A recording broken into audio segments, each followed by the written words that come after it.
আমরা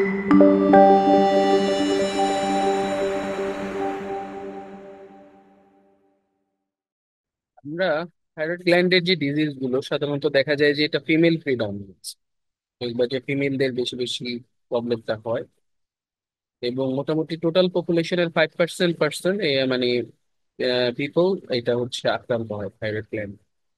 এবং থাইরয়েডের একটা এক্সিস আছে, আমি জানি যে এটা পিটুইটারি গ্ল্যান্ড থেকে রেগুলেটেড হয়। এবং এটা ভার্চুয়ালি অল নিউক্লিয়েটেড সেলস এর উপর একটা এফেক্ট আছে। ম্যাক্সিমাম ক্ষেত্রে দেখা যায় bones, brain, muscles, sexual activities, এগুলোর উপর বেশি। কিন্তু এটা মোটামুটি দেখা যায় যে অল নিউক্লিয়েটেড সেলের উপরই একটা ভার্চুয়াল ইফেক্ট আছে। এবং নিউক্লিয়েটেড কেন বললো, বিকজ এটা কাজ করে কিন্তু নিউক্লিয়ার লেভেল। এবং অনেক সময় দেখা যায় যে থাইরয়েড ডিসঅর্ডারের সাথে গয়টার অ্যাসোসিয়েটেড থাকে, এটা হাইপোথাইরয়েড হোক আর হাইপার থাইরয়েড। যেমন গ্রেপসেও গয়টার থাকে, বা হাইপোথাইরয়েডেও গয়টার। সো ফাংশনাল অ্যানাটমিটা আমরা ফুললি লাইন বাই লাইন করি। ফাংশনাল অ্যানাটমিটা খুবই ইম্পর্টেন্ট এখানে। ফাংশনাল অ্যানাটমিটা আমরা একদম লাইন বাই লাইন করবো। তো কি বলছে এখানে যে থাইরয়েডে দুই ধরনের সেল থাকে, একটা হচ্ছে ফলিকুলার সেল আর একটা হচ্ছে প্যারাফলিকুলার। প্যারাফলিকুলার সেল থেকে রিলিজ হয় ক্যালসিটন। এটার তেমন কোনো ফিজিওলজিক্যাল সিগনিফিকেন্স নাই, বাট অনেকে বলে যে ক্যালসিটোনিন ক্যালসিয়ামটাকে কমায়। ইভেন আমরা হাইপার ক্যালসিমিয়ার ম্যানেজমেন্টে অনেক সময় যখন রেজিস্ট্যান্ট হয়ে যায়, আমরা যখন আইভি ফ্লুইড দিয়েও ক্যালসিয়াম কমাতে পারি না, বিসফসফোনেট দিয়েও কমাতে পারি না, তখন অনেক সময় আমরা ক্যালসিটোনিন দিই। ক্যালসিটোনিন সিনথেটিক আকারে পাওয়া যায় সাবকিউটেনিয়াস।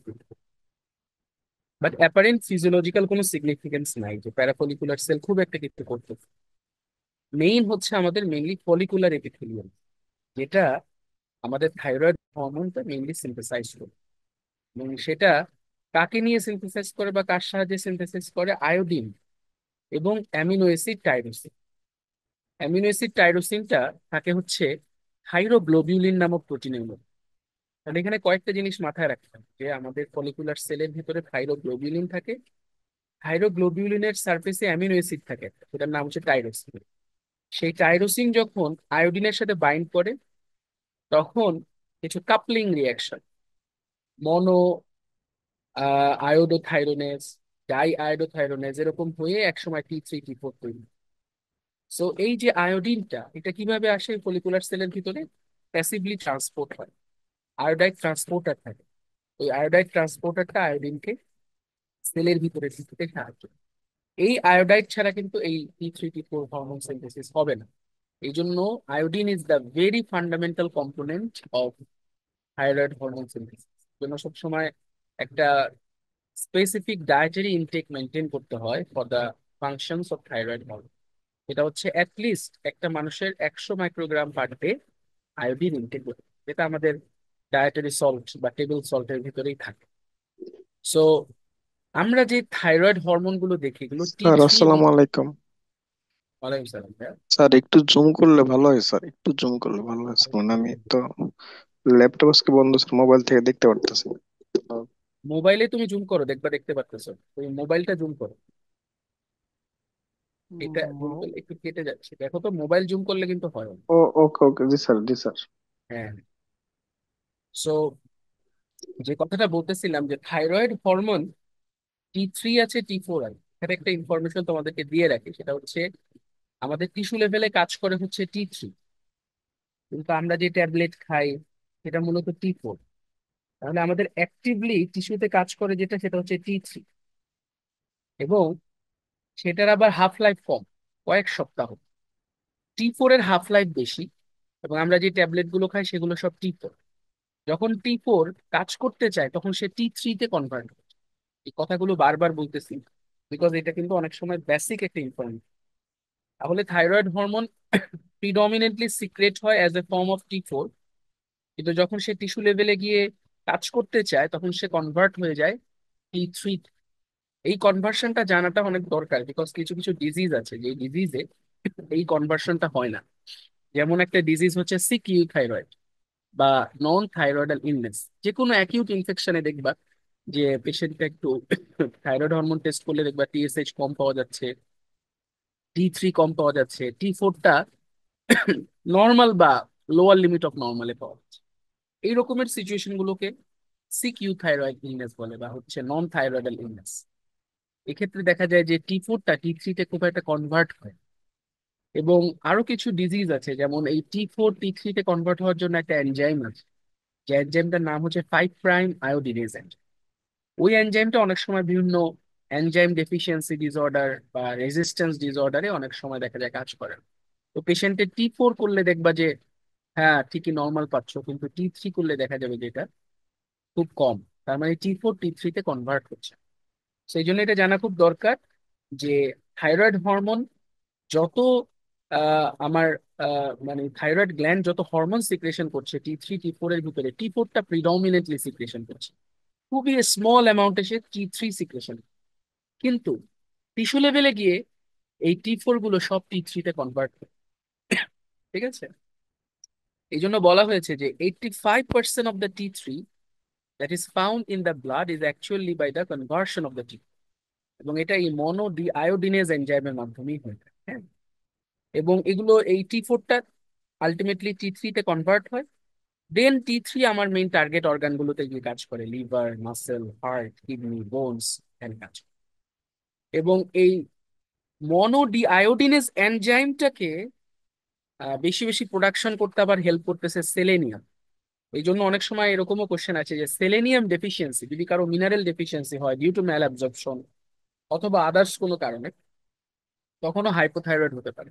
আমরা যখন কেমিক্যাল বায়োকেমিস্ট্রি যে চ্যাপ্টারটা আছে বা নিউট্রিশনাল ডেফিসিয়েন্সি একটা চ্যাপ্টার আছে ওখানে পড়বো, ওখানে দেখা যাবে যে সেলেনিয়াম ডেফিসিয়েন্সির জন্য হাইপোথাইরয়েড হচ্ছে, সেলেনিয়াম ডেফিসিয়েন্সির জন্য হাইপোগোনাডিজম হচ্ছে, সেলেনিয়াম ডেফিসিয়েন্সির জন্য আমার হচ্ছে কার্ডিওমায়োপ্যাথি হচ্ছে, because selenium is an integral part of this enzyme. Enzyme গুলোকে রেগুলেট করার জন্য সেলেনিয়ামটা দরকার। ঠিক আমি একটু আগে যেটা বললাম যে মনো ডি আয়োডিনেজ যে এনজাইমটা আছে এটার কাজ হচ্ছে T4 কে T3 তে কনভার্ট করা। এই এনজাইমটার প্রোডাকশনে আবার সেলেনিয়াম হেল্প করে। তো কারো যদি সেলেনিয়াম ডেফিসিয়েন্সি থাকে তাহলে তার ক্ষেত্রে এরকম হাইপোথাইরয়েডিজম দেখা যেতে পারে। সো T4 যেটা, এটাকে বলা হয় প্রো হরমোন, বিকজ এটা থেকে মেইন হরমোনটা তৈরি হচ্ছে। এই জন্য T4টাকে বলা হয় প্রো হরমোন। এটার হাফ লাইফ বেশি, যেটা আমি বললাম, হাফ লাইফটা T4 এর বেশি। আর T3 এর হাফ লাইফ হচ্ছে জাস্ট উইকস, 1 উইক, অথবা অনেকে বলে 18 ঘন্টা। হ্যাঁ, এবং T3টা মেইনলি রিসেপ্টরের সাথে বাইন্ড করে অ্যাক্টিভলি, T4টা মূলত কনভার্ট কিন্তু T3। আরেকটা জিনিস, যখন আমার কোনো একটা কারণে T4 T3 তে কনভার্ট হতে পারবে না, যেমন কোনো একটা ইলনেস, যেমন একটু আগে আমি বললাম যে সিকিউ থাইরয়েড, এটা কিন্তু খুব ইম্পর্টেন্ট একটা এমসিকিউ, এসবি এখন আলোচনা করতেছি আপনাদের সাথে। এটা হচ্ছে আমার, সাপোজ ধরেন আমার বডিতে একটা সেপসিস রান করতেছে, সেপসিস, আমি কোনো কারণে ইনফেক্টেড। এখন আমার টিএসএইচ করা হলো, টিএসএইচ করে দেখা গেল যে টিএসএইচ লো, কম। T3 T4 করে দেখা গেল যে T3ও কম, এবং T4ও নর্মাল অথবা বেশি। এর মানে হচ্ছে এই রকমের পিকচার পেলে বলতে হবে এটা একটা সিক ইউথাইরয়েড পিকচার। এর মানে হচ্ছে T4 তৈরি হচ্ছে ঠিকই, কিন্তু T3 তে কনভার্ট হচ্ছে না। এই জন্য T3 কমে যাচ্ছে, T3 কমে যাচ্ছে। কিন্তু T3 কমলে বা T4 কমলে টিএসএইচ বাড়ার কথা, এক্ষেত্রে টিএসএইচ ও বাড়তেছে না, বিকজ এভরিবডি ইজ সিক। ইনফেকশনে আমার এই মেটাবলিজম গুলো কমে যায়। মেইন প্যাথোফিজিওলজি হচ্ছে T4 is not converting into T। তাহলে T4টা কি করবে, বসে থাকবে? ওর তো কিছু একটা করতে হবে। ও তখন কি করে, একটা স্পেশাল মানে হরমোন প্রডিউস করে, সেটার নাম হচ্ছে রিভার্স T3, RT। এটা অনেক ল্যাবরেটরিতে টেস্ট করা যায়। তো যদি বলে what is the specific test to confirm CQ thyroid, তাহলে অ্যান্সার হচ্ছে রিভার্স T3। বিকজ যখন T4 থেকে T3 তে কনভার্সন করতে পারে না, তখন T4 কি করে, একটা ইনঅ্যাক্টিভ মেটাবোলাইটে তৈরি হয়ে যায়, ইনঅ্যাক্টিভ হয়ে যায়, সেটার নাম হচ্ছে রিভার্স T3। এটা দিয়ে অনেক সময় আমরা সিকিউ থাইরয়েডটা একদম কনফার্ম ডায়াগনোসিস করতে পারি। এটা অনেক ল্যাবে করে, অনেক ল্যাবে করে না, বাংলাদেশে হয় না। কিন্তু এটা অনেক সময় এমসিকিউতে আসে, এসবিএ তে আসে যে একটা পেশেন্ট এরকম বলে দিল যে 35-year-old female patient presented to you with high grade fever and ultimately diagnosed as a case of pyelonephritis. And the TSH is done, which found low, T3 low, T4 high, অথবা normal. So what is your impression and what investigation do you want to do to confirm it? তাহলে এটা CQ thyroid এবং এখানে reverse T3টা করবে। Because যখন T4 T3 তে convert হতে পারবে না, তখন T4 একটা ইনঅ্যাক্টিভ মেটাবোলাইটে কনভার্ট হয়ে যায়, এটা হচ্ছে রিভার্স T3। তাহলে সহজ কথায় যদি বলি, T4 হচ্ছে প্রো হরমোন, এটার হাফ লাইফ বেশি, এটা টিস্যু লেভেলে এসে T3 তে কনভার্ট হয়ে যায়। এবং T3 হচ্ছে মেইন অ্যাক্টিভ হরমোন, যেটা মূলত রিসেপ্টরের সাথে বাইন্ড করে, যেটার হাফ লাইফ কম, 18 ঘন্টা, বা অনেকে বলে 1 উইক। এবং সিক ইউথাইরয়েড কন্ডিশনে বা নন থাইরয়েডাল ইলনেস কন্ডিশনে T4টা T3 তে কনভার্ট হতে পারে না। In that case T4 becomes converted to an inactive metabolites, that is reverse T3। এই কথাটুকু বুঝছো কিনা জীবন আর মেহেদি? জি স্যার, বুঝতে পারছি স্যার। জি ভাই, বুঝতে পারছি।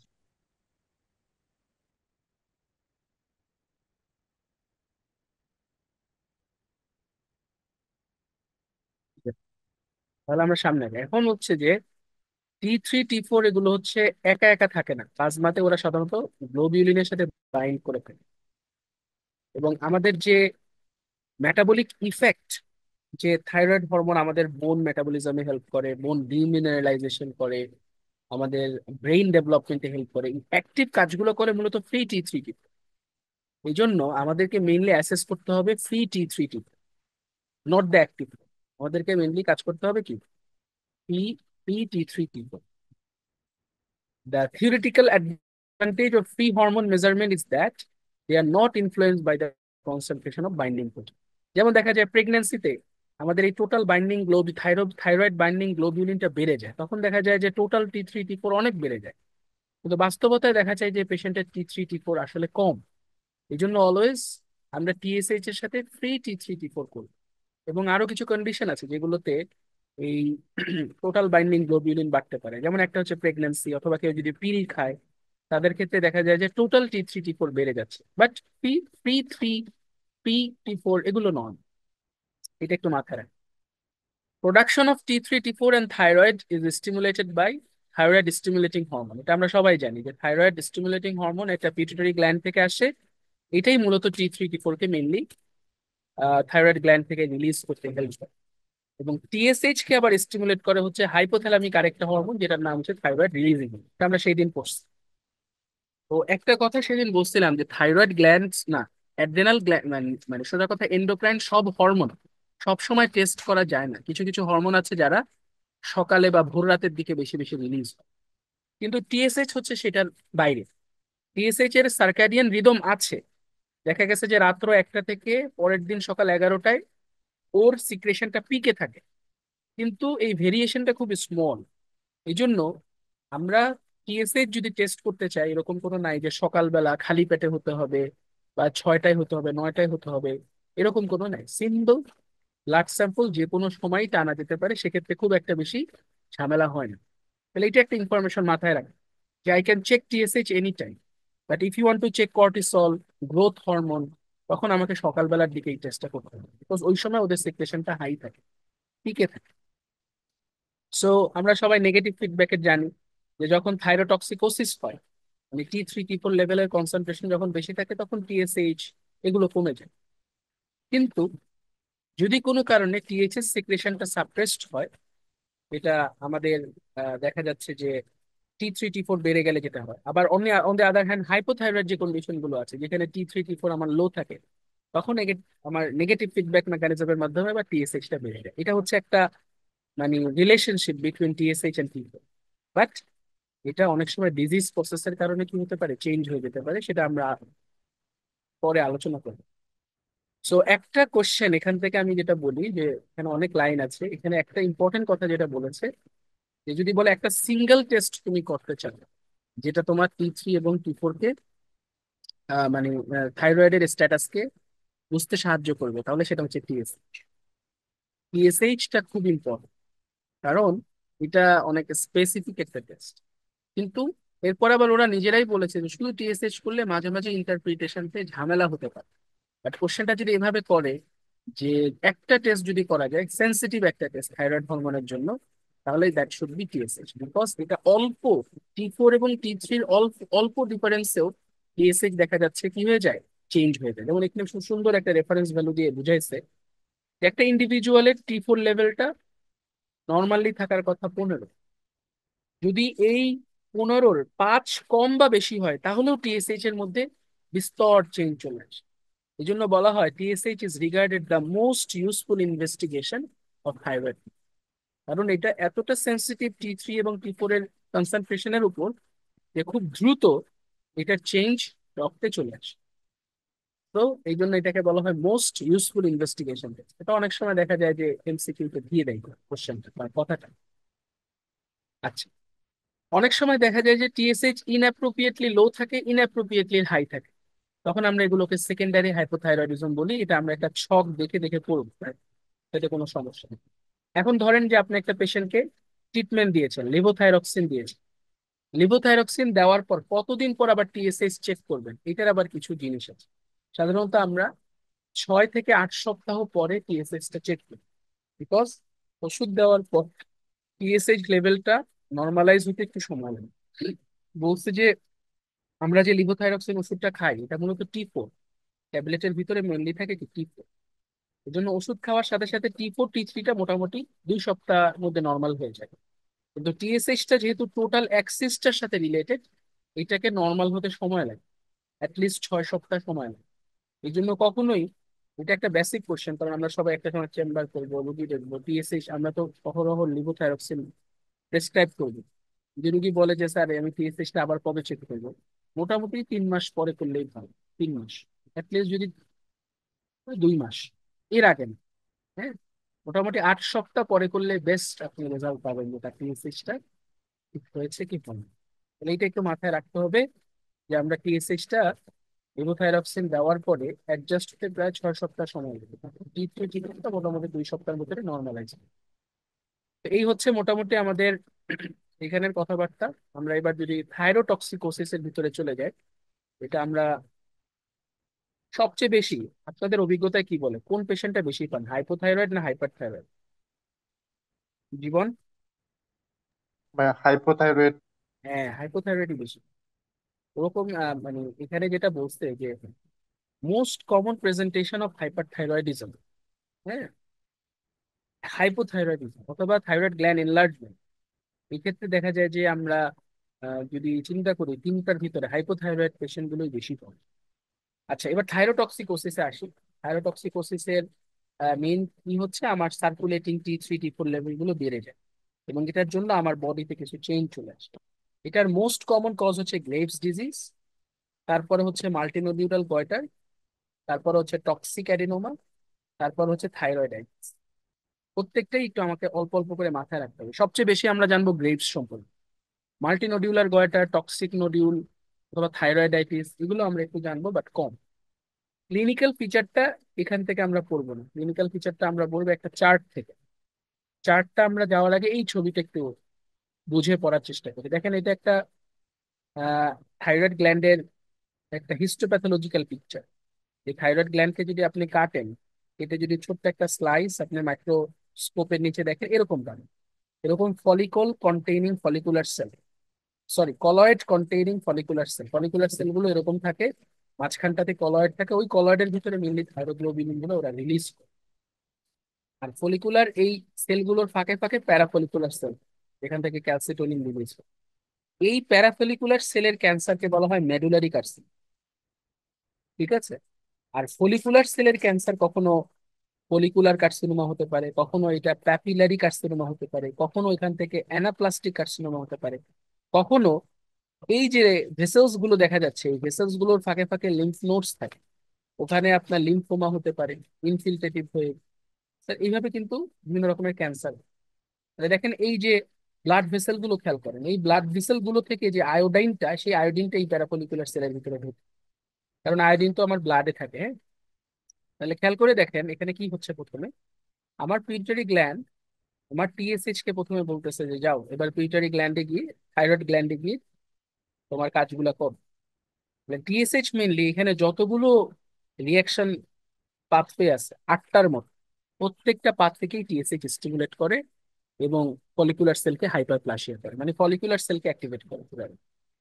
তাহলে প্রথম কাজ হচ্ছে টিএসএইচ এই সেলটাকে অ্যাক্টিভেট করবে বা স্টিমুলেট করবে। করলে থাইরোগ্লোবিউলিনটা কলয়েডে রিলিজ। দেখেন, আমার ফলিকুলার সেলের ভিতর থেকে একটা প্রোটিন যেটার নাম হচ্ছে থাইরোগ্লোবিউলিন প্রোটিন, যে প্রোটিনের ভেতরকার অ্যামিনো অ্যাসিডটার নাম হচ্ছে টাইরোসিন অ্যামিনো, সেই প্রোটিনটা এখানে রিলিজ হচ্ছে।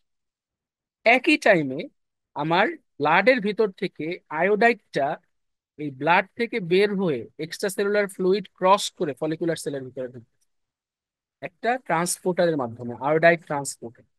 সেই আয়োডাইডটা গিয়ে বেসাল পার্ট থেকে অ্যাপিকাল পার্টে চলে যাচ্ছে, গিয়ে থাইরোগ্লোবিউলিনের সেই টাইরোসিন কম্পোনেন্টের সাথে বাইন্ড করে মনো আয়োডোটাইরোসিন, ডাই আয়োডোটাইরোসিন এভাবে কাপলিং রিয়াকশন করতেছে।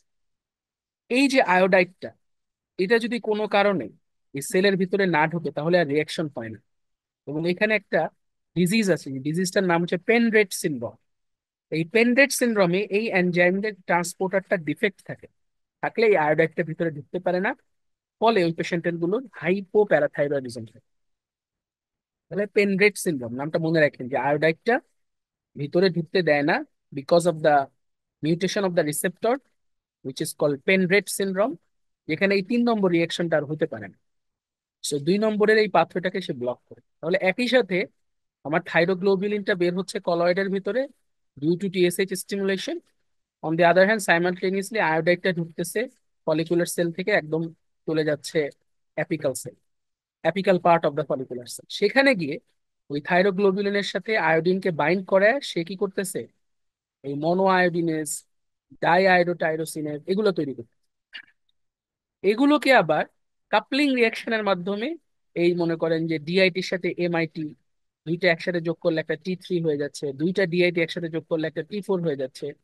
এই রিয়াকশন গুলো হয় হচ্ছে 4 নম্বর, ট্রাই আয়োডোথাইরোনিন বা টেট্রা আয়োডোথাইরোনিন, যেটার আরেকটা নাম হচ্ছে থাইরক্সিন। হ্যাঁ, আমরা যে ট্যাবলেট গুলো খাই সেগুলোর নামের মধ্যে দেখবেন থাইরক্স, মানে আমরা টি4 খাই, কিন্তু আলটিমেটলি আমার অ্যাক্টিভ ফর্ম হচ্ছে টি3, ট্রাই আয়োডোথাইরোনিন। আচ্ছা, যাই হোক, তাহলে একটা সময় এগুলো সব টি3 টি4 তৈরি হয়ে গেল কলয়েডের ভিতরে, সে এবার আবার ব্যাক করবে কারণ তাকে তো ব্লাডের কাছে যাইতে হবে। তখন সে কি করবে, কলয়েড থেকে আবার রিভার্স ব্যাক করে ব্লাড সার্কুলেশনের কাছে কাছে আসার চেষ্টা করবে। সেটা কিভাবে, ওই 5 নম্বর পাথওয়ে দিয়ে সে এপিকাল সারফেস দিয়ে আবার ফলিকুলার সেলের মধ্যে ঢুকবে। ফলিকুলার সেলের মধ্যে ঢোকার পর এখানে একটা ডি হ্যালোজিনেশন রিয়াকশন হবে। তার মানে আমার যে হ্যালোজেন গ্রুপটা, আমার যে আয়োডিনটা, এটা আবার কি হয়ে যাবে, ওই টি3 টি4 থেকে বের হয়ে যাবে, বের হয়ে ও আবার নেক্সট রিয়াকশনে চলে যাবে। এই পুরো সাইকেলটা সে বারবার বারবার রিপিট করতে থাকবে। অন দি আদার হ্যান্ড এই এমআইটি আর ডিআইটি থেকে যখন টি3 টি4টা আলাদা হয়ে যাবে, ওরা আলাদা করে আস্তে করে ব্লাডে চলে আসবে। দেখেন ব্লাডে তখন আমি যা পাবো সব ফ্রি টি3 টি4, এবং সেটা অনলি <1%। ম্যাক্সিমাম ক্ষেত্রেই ওরা গ্লোবিউলিনের সাথে বাইন্ড করে। এবং সবচেয়ে ইম্পর্টেন্ট হচ্ছে এই টার্গেট ইস্যুর এই কথাটা, এই টি3 টি4 এর যে <1%, এরাই মূলত অ্যাক্টিভ ফর্ম, এরাই মূলত অ্যাক্টিভ মেটাবোলাইট। ওরা দেখেন সবগুলো টি4 বাদে বাকি যত, টি3 বাদে বাকি যত টি4 ছিল, দে আর অল কনভার্টিং ইনটু টি3। এবং এরা আলটিমেটলি কি করতেছে, হার্ট রেট বাড়াচ্ছে, গাটের মোটিলিটি বাড়াচ্ছে, সিএনএস কে অ্যাক্টিভেট করছে, সেলকে ডিফারেন্সিয়েট করতেছে, কিন্তু বোনকে কিন্তু ডিমিনারেলাইজ করছে। বোনকে কিন্তু মিনারেলাইজেশন করছে না, তার মানে বোনসের ভিতরে ক্যালসিয়ামকে ডিপোজিট করাচ্ছে না, ক্যালসিয়াম বোনস থেকে বের করাচ্ছে। এজন্য অতিরিক্ত পরিমাণে যদি টি3 টি4 বডিতে থাকে, যেমন থাইরোটক্সিকোসিস, এই পেশেন্ট গুলোর কিন্তু অস্টিওপোরোসিস হতে পারে, বিকজ তখন ওই যে বোন ডিমিনারেলাইজেশনটা অনেক বেড়ে যায়। এই জন্য অস্টিওপোরোসিস পেলে আমাদেরকে কিন্তু ওই শুধু ক্যালসিয়াম আর ভিটামিন ডি ডেফিসিয়েন্সি একটু খুঁজলেই হবে না, অন্য অন্য জিনিস খুঁজতে হবে। এই পেশেন্টের হাইপার প্যারাথাইরয়েডিজম আছে কিনা, পেশেন্টের কুশিং সিনড্রোম আছে কিনা, পেশেন্টের হাইপার থাইরয়েডিজম আছে কিনা, পেশেন্টের কোনো রকমের মেটাস্টেসিস আছে কিনা, মাল্টিপল মায়োলোমা আছে কিনা। সোজা কথা, বোনকে ডিমিনারেলাইজ করতে পারে যেসব কন্ডিশন, ওগুলো দেখতে। তাহলে এইখানে এমসিকিউ আসতে পারে যে what are the functions of T three on the target tissue. তাহলে এটা অ্যাজ লাইক এ সিম্প্যাথেটিক এর মতো কাজ করে, জন্য বলছে mimic beta adrenergic action. Beta adrenergic action মানে কি? Sympathetic activity. আমরা জানি সিম্প্যাথেটিক সিস্টেমটা আলফা রিসেপ্টর, বিটা রিসেপ্টর এগুলোর সাথে কাজ করে। প্যারাসিম্প্যাথেটিক কাজ করে M3 রিসেপ্টরের উপর। তাহলে বিটা রিসেপ্টরের কাজই হচ্ছে হার্ট রেট বাড়ানো, ব্লাড প্রেশার বাড়ানো, গাট মোটিলিটি বাড়ানো, হ্যাঁ, CNS অ্যাক্টিভেট করা এবং ডিমিনারেলাইজেশন করা, এগুলোই করে। তাহলে খেয়াল করে দেখবেন যে এখানে 8 নম্বর যে রিয়াকশনটা, সর্বশেষ রিয়াকশন, সেটা হচ্ছে T4 becomes converted two T3। এই রিয়াকশনটা করে যে এনজাইমটা, সেই এনজাইমটার নাম হচ্ছে 5' মনোডিআয়োডিনেজ। এখন আমি একটা কোশ্চেন করব যে এই এনজাইমটা কোনো মিনারেল দিয়ে কি নিয়ন্ত্রিত হয়? এমন কোনো মিনারেল আছে যে মিনারেলটা ডেফিসিয়েন্সি হলে এই এনজাইমটা কাজ করবে না? একটু আগে পড়াইছি। Selenium sir. সেলেনিয়াম, তাই। এই 8 নম্বর রিয়াকশনটা সেলেনিয়াম দিয়ে এফেক্টেড হতে পারে। অথবা ওই যে বললাম যে একটা আহ, বিভিন্ন এনজাইম ডেফিসিয়েন্সি ডিসঅর্ডার বা রেজিস্ট্যান্স ডিসঅর্ডার থাকে, ওখানে ওইরকম অনেক সময় এই এনজাইমটা ডিসঅর্ডার থাকতে পারে। তাহলে আমার সর্বশেষ রিয়াকশনটা হচ্ছে T4 converted to T3, because এটা হচ্ছে অ্যাক্টিভ। তাহলে এখানে সব নিচে সুন্দর করে দেওয়া আছে, ছবির সাথে মিলায় মিলায় পড়বে। এটা কিন্তু আমাদের ফিজিওলজির কোশ্চেন ছিল, আমরা মনে পড়ে কিনা একদম, যখন আমরা প্রথম ইয়ারে ছিলাম ফিজিওলজির, যখন থাইরয়েড গ্ল্যান্ড আমরা পড়াইছিলাম, তখন এই কোশ্চেন গুলো আমাদেরকে রিটেনে লিখে আসতো। তাহলে প্রথমে থাইরোগ্লোবিউলিনটা সিনথেসিস করতেছে নাম্বার 1, এবং সে গিয়ে ফলিকলে গিয়ে রিলিজ হচ্ছে due to TSH stimulation. Simultaneously আয়োডাইডটা ব্লাড থেকে ট্রান্সপোর্ট হচ্ছে, এটার আরেকটা নাম হচ্ছে ট্র্যাপিং। এই ট্র্যাপিংটা অনেক সময় হয় না, যে ডিজিজটার জন্য, সেই ডিজিজটাকে বলা হয় পেনরেট সিনড্রোম। এই যে এখানে লেখা আছে যে iodine is transported to the colloid surface by a transporter. এই ট্রান্সপোর্টার নাম হচ্ছে পেনরিন। বা যখন এই ট্রান্সপোর্টারটা কাজ করবে না, তখন সেই সিনড্রোমটার নাম হচ্ছে পেনরেট সিনড্রোম। এই সিনড্রোমের পেশেন্টগুলো সাধারণত হাইপোথাইরয়েড হয়, এবং এই সিনড্রোমের পেশেন্টগুলো সাধারণত অনেক সময় সেন্সরি নিউরাল হেয়ারিং ডিফনেসে থাকে। যাই হোক, এবং পরবর্তীতে গিয়ে ওই এপিকাল সারফেসে থাইরয়েড পারঅক্সিডেজ এনজাইমের মাধ্যমে কাপলিং রিঅ্যাকশন হয়ে MIT, DIT এগুলো তৈরি হয়। তাহলে এটা কিন্তু একটা MCQ, যে MIT, DIT তৈরিতে যে এনজাইমটা আমাকে হেল্প করে, সেই এনজাইমটার নাম হচ্ছে থাইরয়েড পারঅক্সিডেজ। তাহলে এই এনজাইমটা যদি কারো ডেফিসিয়েন্সি থাকে, বিশেষ করে হাশিমোটো থাইরয়েডাইটিসের নাম সবাই শুনেছে, যেটা একটা অটোইমিউন হাইপোথাইরয়েডিজম, তাহলে ওখানে মেইনলি এই থাইরয়েড পারঅক্সিডেজ এনজাইমের এগেনস্টে অ্যান্টিবডি তৈরি হয়। এর জন্য হাশিমোটো থাইরয়েডে মেইনলি T3, T4টা তৈরি হতে পারে না। আচ্ছা, যদি হয়ে যায় তারপরে কি হবে? কাপলিং হবে, MIT, DIT কাপলিং করে T3, T4টা তৈরি করে, এরপরে থাইরোগ্লোবিউলিন আবার সেলের ভিতরে ঢুকে যাবে। এবার থাইরোগ্লোবিউলিনটা ক্লিভিং হয়ে প্রোটিওলাইসিস হয়ে বের হয়ে যাবে, থাইরয়েড হরমোন গুলো ব্লাডে চলে আসবে, ডিহ্যালোজিনেশন রিয়াকশন হয়ে আয়োডিনটা আবার তার আগের সাইকেলে ফিরে যাবে। লাস্ট রিয়াকশনটা হচ্ছে এই যে 5' মনোডিআয়োডিনেজ এনজাইমের মাধ্যমে T4টা T3 তে কনভার্ট। এগুলো বারবার বারবার করতে হবে। আর এটা এমন না যে এটা আমাকে একদম মুখস্থ করে ফেলতে হবে, ব্যাপারটা এরকম না। এই যে আমি যে কথাগুলো বললাম, এই যে আমরা ক্লাস করি, ক্লাস করার কিন্তু কয়েকটা উদ্দেশ্য। ক্লাসের সময় প্রেজেন্ট থাকা, লাইভলি, এটাও অনেকটা ইম্পর্টেন্ট একটা জিনিস। বিকজ পরবর্তীতে ক্লাস শুনলে হয় কি, একটা সাবকনশিয়াস মাইন্ড, কিন্তু যখন লাইভ ক্লাস হয়, লাইভ ক্লাসে কথাগুলো শুনলে তখন একদম কনসিয়াস একটা মাইন্ড কাজ করে। এই যে আমি পেনডেট সিনড্রোমের কথাটা বললাম, এটা এখন মনে থাকবে। কোথাও যে আয়োডিনটা ঢুকতেছে, ছবির ভিতরে আমি দেখতেছি এই আয়োডিনটা ঢুকতেছে, এটা না ঢুকলে কে কাপলিং রিঅ্যাকশনটা করবে, তাহলে আমার আয়োডিনটা খুব ইম্পর্টেন্ট। এইখানে যদি কোনো কারণে এই ট্রান্সপোর্টারটা নষ্ট হয়ে যায়, এটা হলে আমার পেনডেট সিনড্রোম। আবার বললাম যে এই যে MIT, DIT থাইরোগ্লোবিনের সাথে কাপল হয়ে আমার T3, T4 করছে, এই রিঅ্যাকশনটা এখানে একটা এনজাইম কাজ করে থাইরয়েড পারঅক্সিডেজ। তখন একটা কথা বলে দিলাম যে এই থাইরয়েড পারঅক্সিডেজ এনজাইমটা সাধারণত হাশিমোটো থাইরয়েডাইটিসের ক্ষেত্রে এটার এগেনস্ট অ্যান্টিবডি তৈরি হয়ে এটা কাজ করতে পারে। আবার বললাম যে এই যে সেলেনিয়াম, যেটা 5' মনোডিআয়োডিনেজ এনজাইমটাকে তৈরিতে সাহায্য করে, ওটার ডেফিসিয়েন্সি হলে আমার T4, T3 তে কনভার্ট হচ্ছে। শুধু তাই না, CQ থাইরয়েড হলেও এখানে মেকানিজমটা এই একই জায়গায়।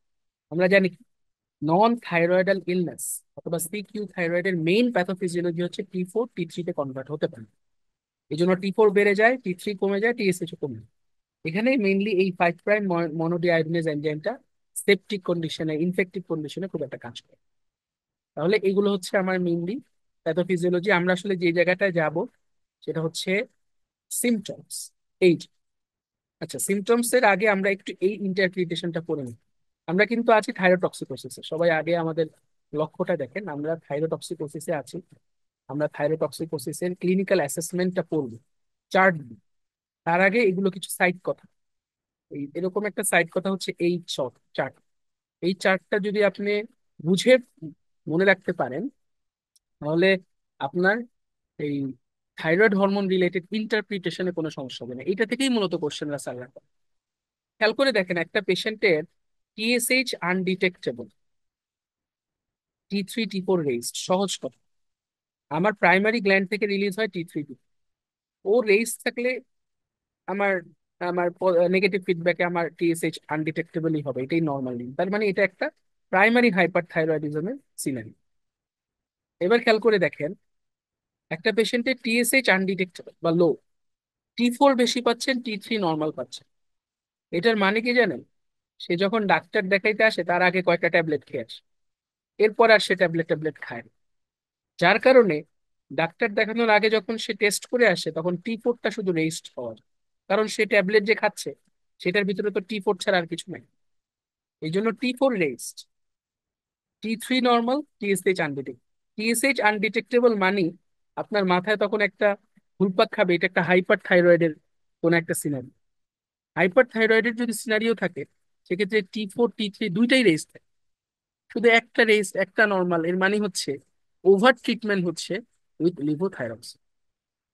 অথবা ফ্যাকটিশাস, সে কোনো কারণে নিজে ইচ্ছা করে এই T4টা খেয়েছে। অনেক এরকম খায়, বিশেষ করে মেডিকেল পার্সোনালরা এরকম কোনো একটা কিছু ম্যালিঙ্গারিং করার জন্য ফ্যাকটিশাস থাইরোটক্সিকোসিস করতে পারে। তাহলে আমাকে এইভাবে মনে রাখতে হবে যে টিএসএইচ আনডিটেক্টেবল, এর মানে হচ্ছে আমাকে কোনো কারণে সাম ফর্ম অফ থাইরোটক্সিকোসিস দিয়ে। টিএসএইচ এলিভেটেড তার মানে কোনো কারণে সাম সর্ট অফ হাইপোথাইরয়েডিজম। তাহলে টিএসএইচ আনডিটেক্টেবল দুইটা raised, primary thyroid. TSH undetectable, T4 raised, T3 normal, এটা দুইটা হতে পারে। একটা হচ্ছে আমার ট্রিটমেন্ট হচ্ছে ওভার ট্রিটমেন্ট, অথবা পেশেন্ট নিজে খেয়ে আসছে, প্র্যাকটিশাসলি খেয়ে আসছে, অনেকগুলো খেয়ে আসছে, খেয়ে আসার কারণে T4টা শুধু বেশি দেখে। আরেকটা কন্ডিশন হয়, এই জন্য আমরা সবসময় T3 T4 দুইটাই করতে বলি। কিছু কিছু পেশেন্ট আছে যাদের টিএসএইচ আনডিটেক্টেবল, T4 নর্মাল, শুধু T3টা রেজ থাকে, এটাকে বলে আইসোলেটেড T3 থাইরোটক্সিকোসিস। এটাও অনেক পাওয়ার। এই জন্য always, for being safe side, ডাক্তাররা তো অলওয়েজ সেফ সাইড প্র্যাকটিস করতে চায়। এই জন্য সবসময় টিএসএইচ দিবেন, C3 C4 দুইটাই দিবেন, যাদের ক্ষেত্রে আপনি চিন্তা করতেছেন যে হাইপার থাইরয়েডিজম বা হাইপোথাইরয়েডিজম যেটাই করে। কারণ শুধু T3 মেডিয়েটেড থাইরোটক্সিসিস হতে পারে। তাহলে খেয়াল করে দেখেন, এই সেকেন্ড আর থার্ড নম্বরটা কিন্তু একই রকম, কিন্তু যদি T4টা বেশি থাকে, T3 নর্মাল থাকে, সেটা হয়ে যাচ্ছে ওভার ট্রিটমেন্ট। আর T4 নর্মাল, T3টা শুধু রেইজড, সেটা হয়ে যাবে T3 থাইরোটক্সিস। এরপরে সবচেয়ে ইম্পর্টেন্ট হচ্ছে সাবক্লিনিক্যাল থাইরোটক্সিকোসিস। সাবক্লিনিক্যাল এর মানে হচ্ছে পেশেন্টের আমার ল্যাব ভ্যালু গুলোতে দেখা যাচ্ছে যে তার থাইরোটক্সিকোসিস এর ফিচার আছে, কিন্তু ফুল ব্লোনে সব ক্লিনিক্যাল ফিচার গুলো আসে না, অথবা একটা দুইটা আসছে। Sub clinical thyrotoxicosis sub clinical হলেও ট্রিটমেন্ট দিতে হবে, এটা হচ্ছে নাম্বার ওয়ান। বিকজ অনেক সাব ক্লিনিক্যাল থাইরোটক্সিকোসিস হচ্ছে যাদের অ্যাক্টিয়াল ফিব্রিলেশন হয়ে কমপ্লিকেশন হচ্ছে। তাহলে সাব ক্লিনিক্যাল কথাটার মানিটা T3 T4 নর্মাল, কিন্তু আপার লিমিট অফ নর্মাল, এবং টিএসএইচ আনডিটেক্টেড। সহজ করে এখানে নর্মালটা দিছে ঠিকই, এখানে আপনারা যদি পাশে বই থাকে লিখে রাখেন আপার লিমিট অফ নর্মাল, তার মানে এটা কিছুটা ওই কাইন্ড অফ এই প্রথমটার মতোই, প্রাইমারি থাইরোটক্সিকোসিস।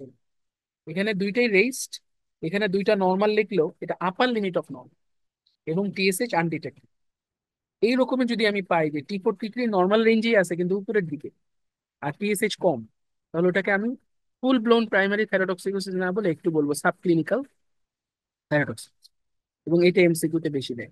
বলে দিল যে একটা পেশেন্ট আসলো, হার্ট রেট এত বেশি, তার পালপিটেশন আছে, সোয়েটিং আছে, তার হিট ইনটলারেন্স আছে, T3 T4 টা ভ্যালু দিয়ে দিল, দেখলেন যে ওটা নর্মাল রেঞ্জের আপার লিমিট আছে, টিএসএইচ লো, তখন ওটাকে ডিরেক্ট প্রাইমারি থাইরোটক্সিকোসিস না বলে সাব ক্লিনিক্যাল বললে সুবিধা। আচ্ছা, আর যেটা নিয়ে আমরা এতক্ষণ কথাবার্তা বলছিলাম, এটা একটা আলাদা কালি দিয়ে দেখাই, নন থাইরয়েডাল ইলনেস। এটা দিয়ে কোশ্চেন আসে, টিএসএইচ লো, T4টা বেশি, T3 লো, তার মানে T4 T3 তে কনভার্ট হচ্ছে না, এটাকে বলা হয় নন থাইরয়েডাল ইলনেস। শেষ, অ্যামিউডারন থেরাপি লাগবে।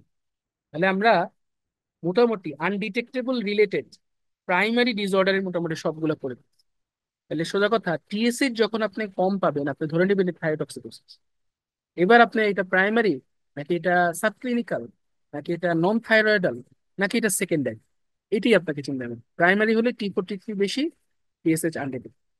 ফ্যাকটিশিয়াস হলে পেশেন্ট জাস্ট খেয়ে আসবে এই জন্য T4টা বেশি পাওয়া যাবে, বাকি T3 নর্মাল থাকবে, টিএসএইচ আনডিটেক্টেড। অথবা যদি শুধু T3 থাইরোটক্সিকোসিস হয়, সেটাও সম্ভব। সেক্ষেত্রে T4 ফুললি নর্মাল থাকবে, T3টা রেজ থাকবে, আর টিএসএইচ তো আনডিটেক্টেবল। এটা তো সবার জন্য একই কথা। টিএসএইচ মুখস্থ করার কোনো দরকার নাই, থাইরোটক্সিকোসিস মানে টিএসএইচ আনডিটেক্টেবল অথবা low। আমার মেইন খেলা হয় T3 T4। এবার আসি, এমনও হতে পারে অনেক সময় আমরা মাঝে মাঝে T3 দিয়ে ট্রিটমেন্ট করি কাদেরকে, thyroid stone, sorry thyroid storm, T3 treatment করি হচ্ছে আমরা সাধারণত ওই যে মিক্সিডিমা, মিক্সিডিমা কম একটা ডিসঅর্ডার আছে না, মিক্সিডিমা কোমা। পেশেন্ট একদম শীত, মানে একদম ঠান্ডা কোল্ড ক্ল্যামি স্কিন নিয়ে আসে, মনে হবে যেন সেপটিক শকে গেছে, সরি কার্ডিওজেনিক শকে গেছে বা হাইপোভোলেমিক শকে গেছে। কিন্তু দেখলেন যে পেশেন্টের বিপি মোটামুটি পাওয়া যাচ্ছে এবং পেশেন্ট 4-5টা কম্বল জ্বরে আসে, অনেক সময় এই পেশেন্ট গুলো পাওয়া যায়। তখন আমরা তাদেরকে লিওথাইরোনিন, আমরা তো নর্মালি ট্যাবলেট যেটা দিই সেটার ভিতরে থাকে T4, কিন্তু যখন আমার সময় হাতে কম, তখন আমাকে T4 T3 তে কনভার্ট হবে, টাইম আমার হাতে নাই, তখন আমাকে সরাসরি T3 দিন। যেমন মিক্সিডিমা কমা একটা মেডিকেল এমার্জেন্সি, এটারে ট্রিট করার জন্য যদি আপনি ওরালি ওরে মুখে থাইরক্স দেন, তো কবে ওই T4 T3 তে কনভার্ট হবে ওই সময়ের আগে ও পরের দিকে চলে যাবে। এই জন্য এই পেশেন্ট গুলোকে লিওথাইরোনিন, তার মানে অ্যাক্টিভ T3 দিয়েই ট্রিটমেন্ট করা হয়, তা পাওয়া যায়। তো এই T3 দিয়ে অতিরিক্ত ট্রিটমেন্ট করলে যেটা হয় অনেক সময় দেখা যায় যে এরকম আইসোলেটেড T3টা বেড়ে যেতে পারে। এটার সাথে কনফিউশন হয় কোনটার সাথে, T3 থাইরোটক্সিকোসিস। একটা জায়গায় ডিফারেন্স, সেটা হচ্ছে T3 থাইরোটক্সিকোসিস খেয়াল করে দেখেন, T3টা শুধু বেশি, T4 কিন্তু নর্মাল থাকে। আর যেহেতু এই পেশেন্টটা হাইপোথাইরয়েডের পেশেন্ট ছিল এবং ওটাকে ট্রিটমেন্ট করে আমি T3টা বাড়াইছি, জন্য ওর T4টা লো থাকে, কারণ ওর তো আগে থেকে হাইপোথাইরয়েড, ওর তো T3 T4 এগুলো লোই ছিল। শুধু ট্রিটমেন্ট দেওয়ার কারণে T3টা বেড়ে গেছে, T4টা ঠিকই লোই রয়ে গেছে। এটা একটু কমপ্লিকেটেড জিনিস, এটা আসবে না পরীক্ষা, এটা যা জানায় রাখা যায় যে এরকমও সিচুয়েশন অ্যারাইজ করতে পারে। লাস্ট অফ অল, যেটা খুবই রেয়ার একটা কন্ডিশন, সেটা হচ্ছে সেকেন্ডারি থাইরয়েড। তার মানে এমন যদি হয় যে আমার সমস্যাটা পিউটারি গ্ল্যান্ডে, তাহলে আমার কি হবে, টিএসএইচ তো সিক্রেশন হবে না, কারণ পিউটারি গ্ল্যান্ডের সমস্যা। ও সিক্রেশন না হলে আমার থাইরয়েড গ্ল্যান্ডকে কেউ স্টিমুলেটও করবে না, তার মানে আমার সব লো হয়ে যাবে। এই সব যে লো হচ্ছে, এগুলো সাধারণত হয় হচ্ছে সেকেন্ডারি হাইপোথাইরয়েড। সেকেন্ডারি হাইপো, এই একটাই মনে রাখবেন, সেকেন্ডারি হাইপোথাইরয়েড। তার মানে আমার মেইন প্রবলেমটা যদি পিউটারি গ্ল্যান্ডে থাকে অথবা হাইপোথ্যালামাসে থাকে, তাহলে এরকম অল উইল বি লো। তাহলে এই যে প্রথম যে টোটাল আমরা 7টা জিনিস বললাম, এগুলো সব হচ্ছে hyper thyroid level. Hyper thyroid হলেই টিএসএইচ আনডিটেক্টেবল অথবা লো থাকবে, এটা আর আপনার মাথা ঘামানোর দরকার। এবার দেখবেন T3 আর T4 যদি দুইটাই বেশি থাকে, প্রাইমারি থাইরয়েডক্সিস। যদি T4 বেশি থাকে, T3 নর্মাল থাকে, ওভার T4 অথবা ফ্যাকটিশাস। অথবা আপনার শুধু T3 বেশি, তাহলে T3 থাইরয়েডক্সিস। অথবা যদি আপনি দেখলেন T3 T4 নর্মাল কিন্তু আপার লিমিট অফ নর্মাল, তখন এটাকে বলবেন সাবক্লিনিক্যাল।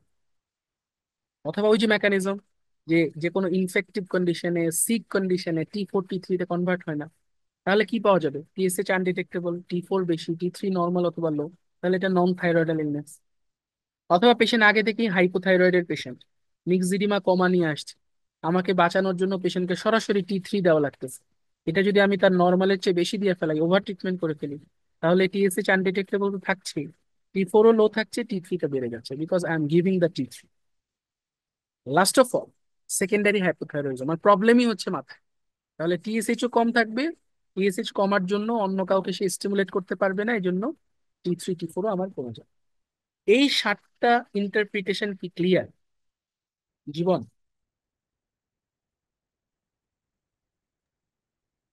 ভাইয়া, কোনোটা আছে যেটা আবার একটু এক্সপ্লেন করলে মাথায় ঢুকবে? বলো। ভাইয়া ওই যে ওইটার কি ভাইয়া যে আহ, মানে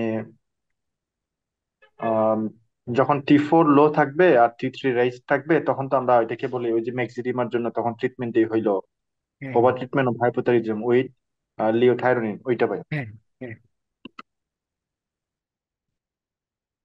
এটা এটা এটা কি আবার ব্যাখ্যা করবো নাকি? হ্যাঁ ভাই। আচ্ছা, এটা আবার ব্যাখ্যা করি। দেখো, আমার এই লিওথাইরোনিন কথাটা ভুলে যাও। আমার মেইন সমস্যা ছিল হাইপোথাইরয়েড। কথা বুঝতে পারছো? হাইপোথাইরয়েড, হাইপোথাইরয়েডিজমে মেইনলি T4 T3 দুইটাই লো থাকবে, টিএসএইচ বেশি থাকবে। এটাই তো নর্মাল, ঠিক না জীবন? হ্যাঁ ভাই। এখন আমি যখন T3টা দিব, অতিরিক্ত পরিমাণে ওভার ট্রিট করবো অনেক দিন ধরে, তখন T3তে একদম অ্যাক্টিভ একটা মেটাবোলাইট, ও করবে কি, নেগেটিভ ফিডব্যাক দিয়ে টিএসএইচটাকে লো করায় দিবে। আর T4 তো আগে থেকেই লো ছিল, ওর উপর তো আর ওর কোনো ইফেক্ট নেই। T3 যেহেতু আমি অলরেডি ওর ব্লাডে দিচ্ছি, সো ব্লাডে T3টা রেস্ট হয়ে যাচ্ছে। এই জন্য প্যাটার্নটা এরকম হয়ে যাচ্ছে, টিএসএইচ তখন লো হয়ে যাচ্ছে, T4 তো আগে থেকেই লো, আর T3টা রেস্ট পাচ্ছে বিকজ আমি অ্যাক্টিভ T3 তো ওনাকে ব্লাডে দিচ্ছি। বুঝতে পারছো? এই জন্য এই সিনারিওতে T4টা লো থাকে, T3টা রেস্ট থাকে, টিএসএইচটা undetectable because of the T3। জি ভাই, বুঝছি। এইবার চলে আসি আমরা আরেকটা সেগমেন্ট। এখন আমরা যে সেগমেন্টটা পড়বো, এই সেগমেন্টটা হচ্ছে হাইপোথাইরয়েডের সেগমেন্ট। এখানে দেখবেন যে সব হয় নর্মাল, অথবা ইলিভেটেড, ইলিভেটেড, ইলিভেটেড, ইলিভেটেড। তার মানে টিএসএইচ ইলিভেটেড অথবা নর্মাল থাকলে আমাকে মাথায় রাখতে হবে যে এটা আমি কোনো হাইপোথাইরয়েড নিয়ে কাজ করছি। তাইলে হাইপোথাইরয়েডে টিএসএইচ কিন্তু নর্মাল থাকতে পারে। কোন হাইপোথাইরয়েড? Secondary high. তাহলে এইটা একটু আমার কাছে একটু এটা মাথায় রাখতে হবে যে সেকেন্ডারি হাইপোথাইরয়েডিজমে অনেক সময় টিএসএইচ নর্মালও থাকতে পারে, টিএসএইচ ইলিভেটেডও থাকতে পারে, দুইটাই থাকে। এটা একটা কারণ আছে, কারণ হচ্ছে এই আমাদের বডিতে টিএসএইচ এর মতো কিছু আইসো এনজাইম আছে, যে আইসো এনজাইম গুলো বেশি থাকার কারণে টিএসএইচ তখন মানে সাপ্রেসড হয়ে থাকে। এটা আমি ব্যাখ্যাটা আরেকদিন পরে দিব। আপাতত শুধু এইটুকু তো মাথায় রাখেন যে অনেক সময় হাইপোথাইরয়েড সেকেন্ডারি হোক, টিএসএইচ বেশিও থাকতে পারে, কম থাকতে পারে। হাইপোথাইরয়েড এর মানে কি? মানে হচ্ছে আমার T3 T4 লো। যদি প্রাইমারি থাকে তাহলে T3 T4 লো। আর যদি সেকেন্ডারি বলি, তার মানে হচ্ছে আমার ব্রেনেরই টিএসএইচ সিক্রেশন কি অনেক বেশি, কিন্তু সেই যে সিক্রেশনটা, সেকেন্ডারি হাইপোথাইরয়েডিজম যেটা, সেটার কারণ হচ্ছে আমার ব্রেইনের সিক্রেশনটাই হচ্ছে কম, যার জন্য আমার টিএসএইচ এবং T4 কে যে বাড়াবে সে সে সেরকমটা কিছু করতে পারতেছে না, এই জন্য অল উইল বি লো। যেমন এখানে আমরা দেখছিলাম যে secondary hyper thyroidism, secondary hyper thyroidism all will be high. ঠিক তেমনি হবে সেকেন্ডারি হাইপোথাইরয়েডিজমে all will be low. Sorry, এটা আসলে এটা এটা হাইপোথাইরয়েডিজম থেকে চলে গেছে। হাইপার থাইরয়েডিজমের কথাবার্তা এই এই পর্যন্ত, লিওথাইরোনিন পর্যন্ত। এই পরের সবগুলো, এগুলো সব হাইপোথাইরয়েড রিলেটেড।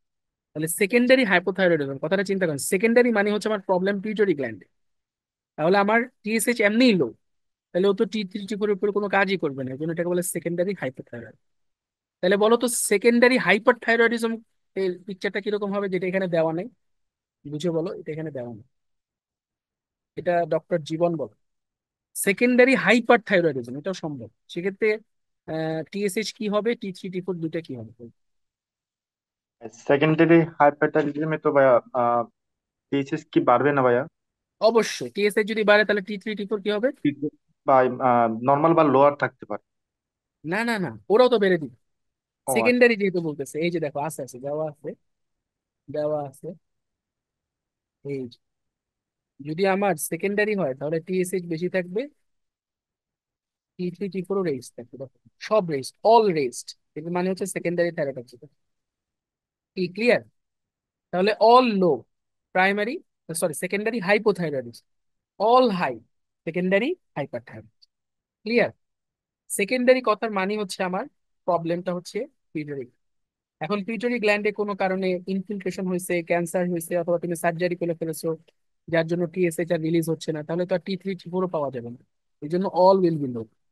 আর সেকেন্ডারি হাইপার থাইরয়েডিজম কোনো কারণে ওভার অ্যাক্টিং কোনো একটা টিউমার তৈরি হলো, যেমন একটা রেয়ার টিউমার আছে টিএসএইচ ওমা, টিএসএইচ ওমা, তার মানে যেই টিউমারটা শুধু টিএসএইচ রিলিজ করে, ওইটা যদি তোমার কোনো কারণে পাওয়া যায় বা তৈরি হয়, তাহলে তোমার টিএসএইচও বেশি পাওয়া যাবে, T3 T4 ওর কারণে বেড়ে যাবে। কথা বুঝতে পারছো? এটা হচ্ছে হ্যাঁ ভাই, বুঝতে পারছি। Secondary hyper. আচ্ছা, এবার চলে আসে হচ্ছে হাইপোথাইরয়েডিজম। তাহলে সেকেন্ডারি হাইপোথাইরয়েডিজমে টিএসএইচ বেশিও থাকতে পারে, কমও থাকতে পারে। টিএসএইচ আনডিটেক্টেবলও থাকতে পারে, নর্মালও থাকতে পারে। আমরা যেটা দেখবো সেটা হচ্ছে প্রাইমারি হাইপোথাইরয়েড, যে পেশেন্টগুলো আমরা মেনলি খুব বেশি পাই সেটা হচ্ছে প্রাইমারি হাইপোথাইরয়েড। দেখা যাবে যে টিএসএইচ বেশি, T3 to 4 low. Primary hypothyroidism একদম ডেফিনিট আমরা তখনই বলবো যখন টিএসএইচ 20-এর উপরে বেশি, তখন ট্রিটমেন্ট মাস্ট দিতে হবে। আর সাবক্লিনিক্যাল হাইপোথাইরয়েড কখন বলবো? ওই যে আমরা সাবক্লিনিক্যাল হাইপারথাইরয়েড বলছিলাম T3 T4 নর্মাল কিন্তু আপার লিমিট অফ নর্মাল, এখানে সাবক্লিনিক্যাল হাইপো বলবো T3 T4 নর্মাল কিন্তু লোয়ার লিমিট অফ নর্মাল। এরকম অনেক সময় আমরা পাবো যে T3 T4 নর্মালি আছে কিন্তু লোয়ার লিমিটে গিয়ে ঠিক। আবার এদিকে টিএসএইচ একটু বেশি, তখন এটাকে আমরা বলবো subclinical hypothyroid. Subclinical hypothyroidism treatment করার জন্য কিছু শর্ত আছে। একটু আগে যেমন বলছিলাম যে সাবক্লিনিক্যাল থাইরোটক্সিস ট্রিটমেন্ট করে ফেলতে হবে, সাবক্লিনিক্যাল হাইপোথাইরয়েডিজম সবসময় ট্রিট করা লাগে না। কোন সময় লাগে? যদি পেশেন্ট প্রেগনেন্ট অথবা পেশেন্ট প্ল্যানিং ফর প্রেগনেন্সি, তোমাকে সাবক্লিনিক্যাল হাইপোথাইরয়েডিজমও ট্রিট করতে হবে। অথবা পেশেন্টের রিসেপ্টর পজিটিভ, অ্যান্টিবডি পজিটিভ, যেমন থাইরয়েড থাইরক্সিডেজ পজিটিভ, অথবা এই টিএসএইচ রিসেপ্টর অ্যান্টিবডিটা পজিটিভ, অথবা থাইরোগ্লোবিউলিন অ্যান্টিবডি পজিটিভ, তাহলে করতে হবে। অথবা পেশেন্টের সিমটম আছে। তাহলে কয়েকটা কথা বললাম।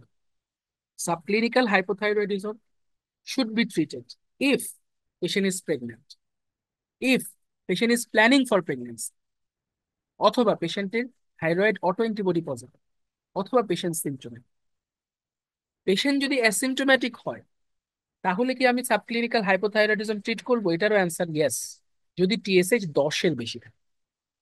তাহলে এই সব কথাগুলো একসাথে ডক্টর জীবন আমাকে বলো, যে কথাগুলো বললাম, সাবক্লিনিক্যাল হাইপোথাইরয়েডিজম আমি কখন ট্রিট করবো? ভাইয়া আমরা সাবক্লিনিক্যাল হাইপোথাইরয়েডিজম বলবো যখন এটাকে টিএসএস আচ্ছা, বাড়বে আগে বলো কিন্তু কখন হলো। বলবো, হ্যাঁ ও কখন বলবো।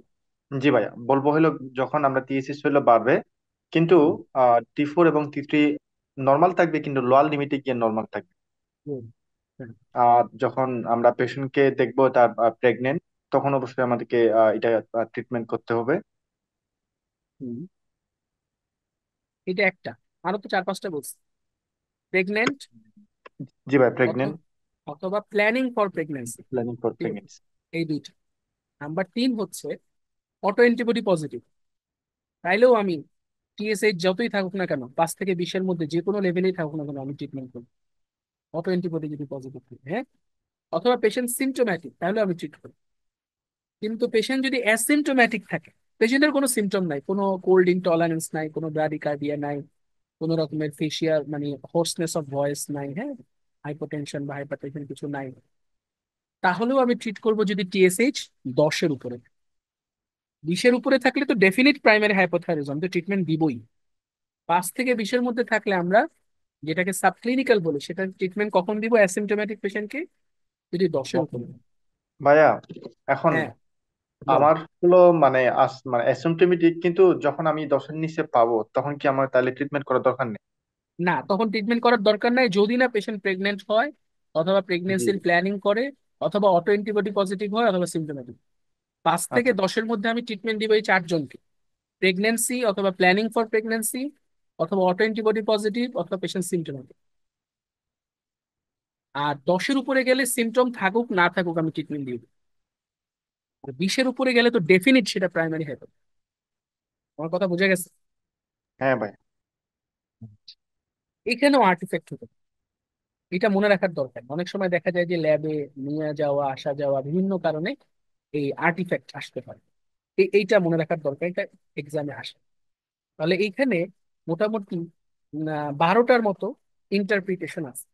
তাহলে প্রথমেই যখন আমরা খেয়াল করবো টিএসএইচ এর দিকে খেয়াল, টিএসএইচ কম নাকি বেশি? বেশি থাকলে হাইপোথাইরয়েড, কম থাকলে হাইপারথাইরয়েড।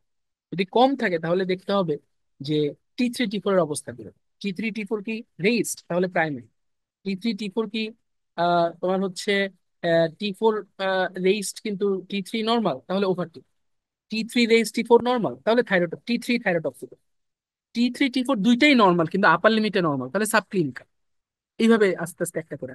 আবার নন থাইরয়েড ইলনেস নিয়ে কিন্তু প্রচুর কোশ্চেন আসে, তখন এইভাবে মনে রাখতে হবে যে নন থাইরয়েডের যেটা হয় যে T4টা T3-তে কনভার্ট হতে পারে।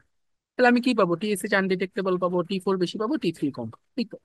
সহজ। আর যদি সেকেন্ডারি চিন্তা করি, সেকেন্ডারি হাইপার থাইরয়েডিজম, ভাইয়া বলছে যে সেকেন্ডারি মানে হচ্ছে পিউটারি সমস্যা। তাহলে হাইপার থাইরয়েড মানে টিএসএইচ বেশি বেশি সিক্রেশন হচ্ছে। তাহলে কি হবে? টিএসএইচও বেশি পাওয়া যাবে, আর এটা বেশি বেশি সিক্রেশন হলে থাইরয়েড গ্ল্যান্ডকে সে বেশি বেশি স্টিমুলেট করবে। তাহলে T3 T4ও বেশি পাওয়া যাবে। যেমন লাস্টের যেটা একদম লাস্টের যে ইন্টারপ্রিটেশনটা, টিএসএইচও ইলিভেটেড, T3ও ইলিভেটেড, T4ও ইলিভেটেড, অল আপ, এটা হচ্ছে সেকেন্ডারি থাইরয়েড। আর যখন আমি টিএসএইচটা পাবো বেশি বেশি, তখন সেটা হচ্ছে প্রাইমারি হাইপোথাইরয়েড। সেটা হতে পারে সাবক্লিনিক্যাল, সেটা হতে পারে মানে অনেক সময় আর্টিফ্যাক্ট হতে পারে। যাই হোক, সাবক্লিনিক্যাল কিভাবে আমি চিন্তা করবো যে টিএসএইচ বেশি কিন্তু T3 T4 lower limit of normal, এটাকে বলবো সাবক্লিনিক্যাল। এবং এক্ষেত্রে আমি যে কথাগুলো বললাম যে টিএসএইচ যদি 10-এর মতো উপরে থাকে আমি ট্রিটমেন্ট দিয়ে দিই, আর যদি 5 থেকে 10-এর ভিতরে থাকে টিএসএইচ, তাহলে আমি সাবক্লিনিক্যালদের ট্রিটমেন্ট কাদের কাদের দিব? যারা প্রেগনেন্ট অথবা প্ল্যানিং ফর প্রেগনেন্ট, অথবা যাদের অটো অ্যান্টিবডি পজিটিভ, অথবা যারা সিমটমেটিক। এই এই কথাগুলো কি ক্লিয়ার? স্যার, হ্যাঁ বলো। স্যার সাবক্লিনিক্যাল হাইপোথাইরয়েডিজমে স্যার যদি 5-এর মানে 10-এর নিচে থাকে, আর যদি কোনো সিমটম না থাকে, প্রেগনেন্সি না থাকে, প্রেগনেন্সি উইলিংও না থাকে, হুম। সেক্ষেত্রে স্যার ফলো আপ কতদিন পর দেখতে হবে? হ্যাঁ, ফলো মোটামুটি আমরা সাধারণত 6 সপ্তাহ থেকে 8 যেহেতু সপ্তাহ পরে দিই। ট্রিটমেন্ট, যেহেতু স্যার ট্রিটমেন্ট দিব না, সেক্ষেত্রে স্যার ফলো আপ কতদিন পর দিতে হবে? 6 থেকে 8 সপ্তাহ পরে একটা করে নিয়ে আসতে হবে, বুঝতে পারছো? 6 থেকে 8 সপ্তাহ, জি স্যার। হ্যাঁ, মোটামুটি 2 মাস পরে বা 3 মাস পরে করলেও কোনো সমস্যা নেই, যে আরেকটা করে নিচ্ছি। হ্যাঁ। আর অ্যাডভাইস দিয়ে দিবা যে এর মধ্যে যদি আপনি দেখেন যে আপনার ডিপ্রেশন, অবসন্নতা, তারপরে হচ্ছে কোল্ড ইনটলারেন্স, সিমটম গুলো বলে দিবে, এগুলো বেড়ে যায়। হ্যাঁ, বুঝতে পারছো? জি স্যার। অথবা হাইপোথাইরয়েডিজমের ফিমেল পেশেন্ট গুলো তো মেনোরেজিয়া নিয়ে আসে। হ্যাঁ, যদি বলে যে মেনস্ট্রুয়াল ইরেগুলারিটি হচ্ছে, অথবা পেশেন্টের যদি লস অফ লিবিডো, হাইপোগোনাডিজম, এইসব ফিচার গুলো চলে আসে, তাহলে তোমার সাথে সাথে সাথে দেখা করবে। জি স্যার, ঠিক ও। আছে। আচ্ছা ভাইয়া, হ্যাঁ।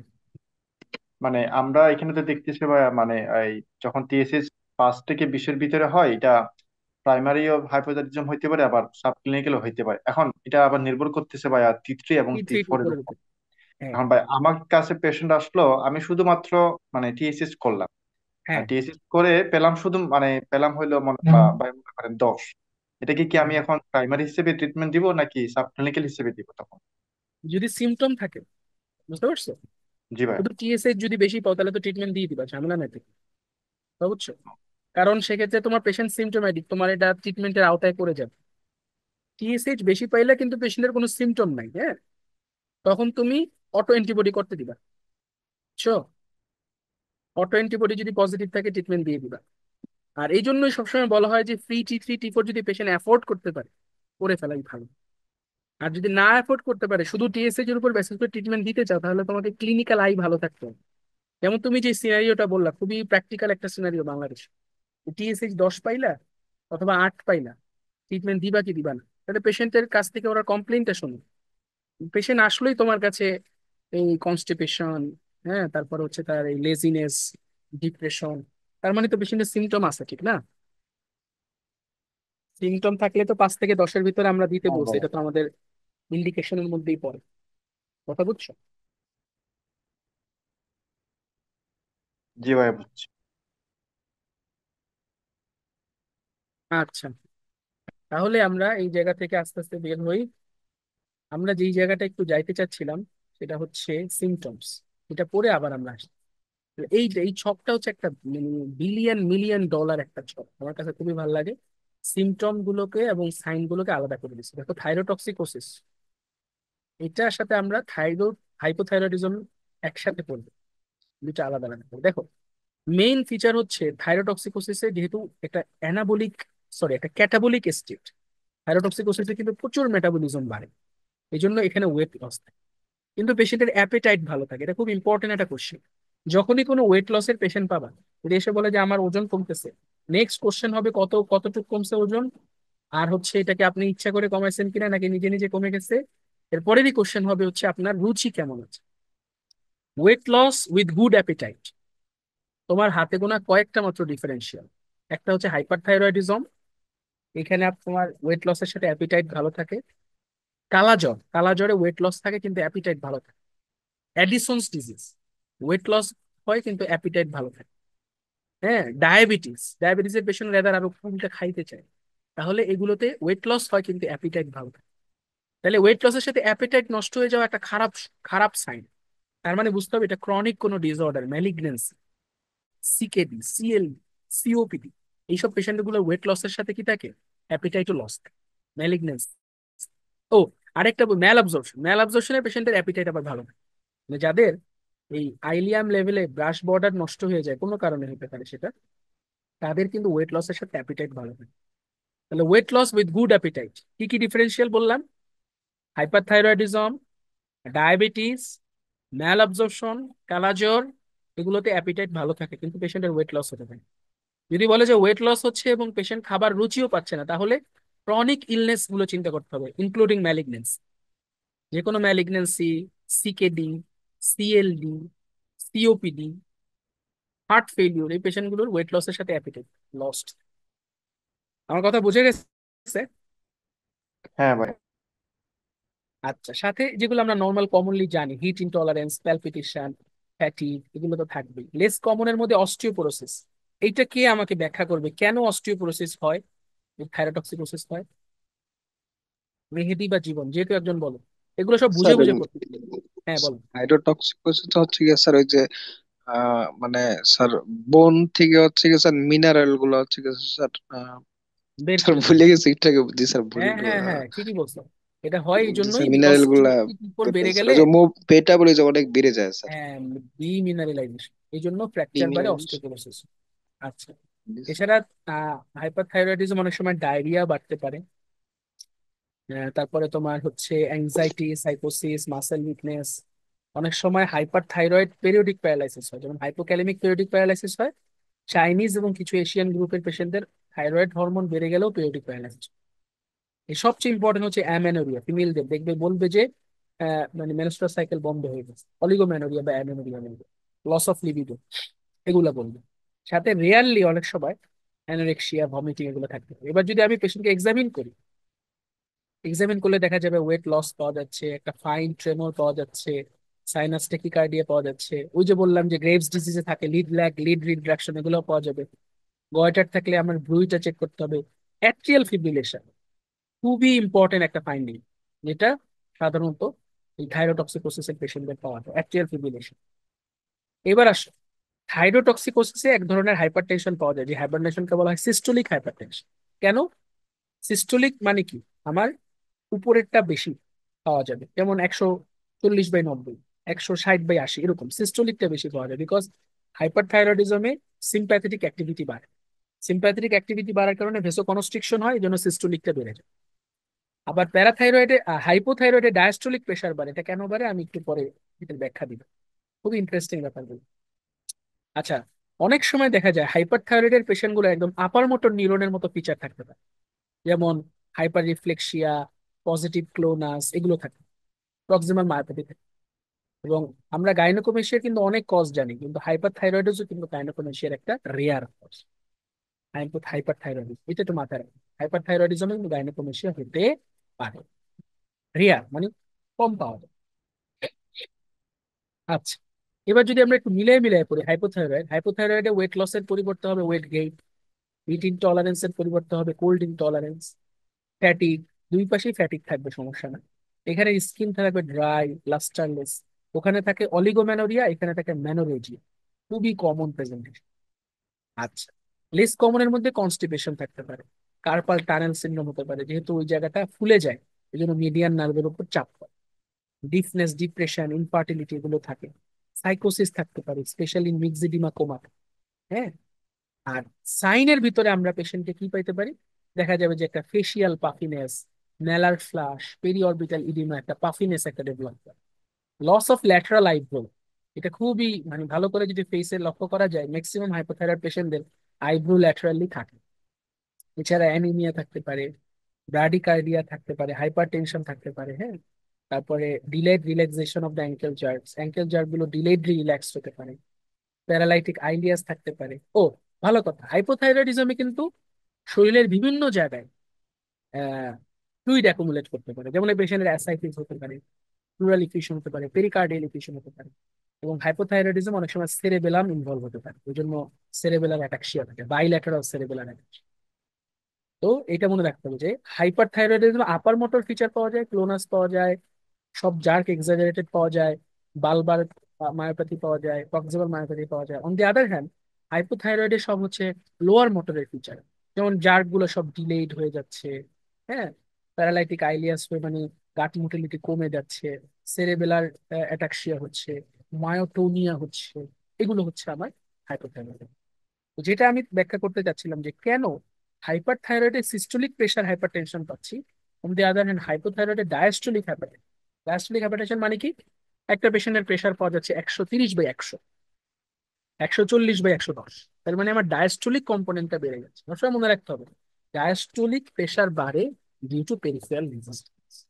যদি কোনো কারণে আমার ভেসেলের ওয়ালে বেশি বেশি ফ্যাট জমে, তাহলে আমার ভেসেল কি করতে পারে না, আমার ভেসেল ডায়ালেট করতে পারে, রেজিস্ট্যান্সটা ডেভেলপ করে, হার্টকে অনেক বেশি প্রেশার দিয়ে তখন ব্লাডটাকে পাঠাই, তখন ডায়াস্টোলিক প্রেশারটা পায়। যেমন উম, আমাদের যখন দেখবেন যে সিস্টোলিক ডায়াস্টোলিক প্রেশারের ডিফারেন্সটা কমে যায়, তার মানে তখন আমরা ওটা বলি যে পেশেন্টের সঙ্গে তৈরি হচ্ছে ভাস্কুলার রেজিস্ট্যান্স, মানে বেড়ে যাচ্ছে, এরকম একটা কমেন্ট আমরা অনেক সময় করি। যাই হোক, কেন হয় ব্যাপারটা? হাইপোথাইরয়েডে মেইনলি মেটাবলিক কারণে ব্লাড ভেসেলের গায়ে কোলেস্ট্রল জমে। সুতরাং হাইপার থাইরয়েডের পেশেন্ট গুলো কিন্তু লিন অ্যান্ড থিন, ওদের বেশি মেটাবলিজমের কারণে ওদের কোলেস্ট্রল অত থাকে না মনে। কিন্তু হাইপোথাইরয়েডের পেশেন্টের মেটাবলিজম কিন্তু কমে যায়। কমে যাওয়ার কারণে এই পেশেন্ট গুলোর মেইনলি যেটা হয় হাইপার কোলেস্টেরোলেমিয়া। এই কোলেস্ট্রল গুলো ব্লাডের মধ্যে জমে, ঠিক আছে, ব্লাডে জমে জমে ব্লাড ভেসেলটাকে ঠিক করে ফেলে। ঠিক করলে দেখা যায় যে ব্লাড ভেসেল গুলোর রেজিস্ট্যান্স বেড়ে যায়, ব্লাড ভেসেল গুলো হবে ডায়ালেট করতে পারে না, ডায়াস্টোলিক প্রেশার।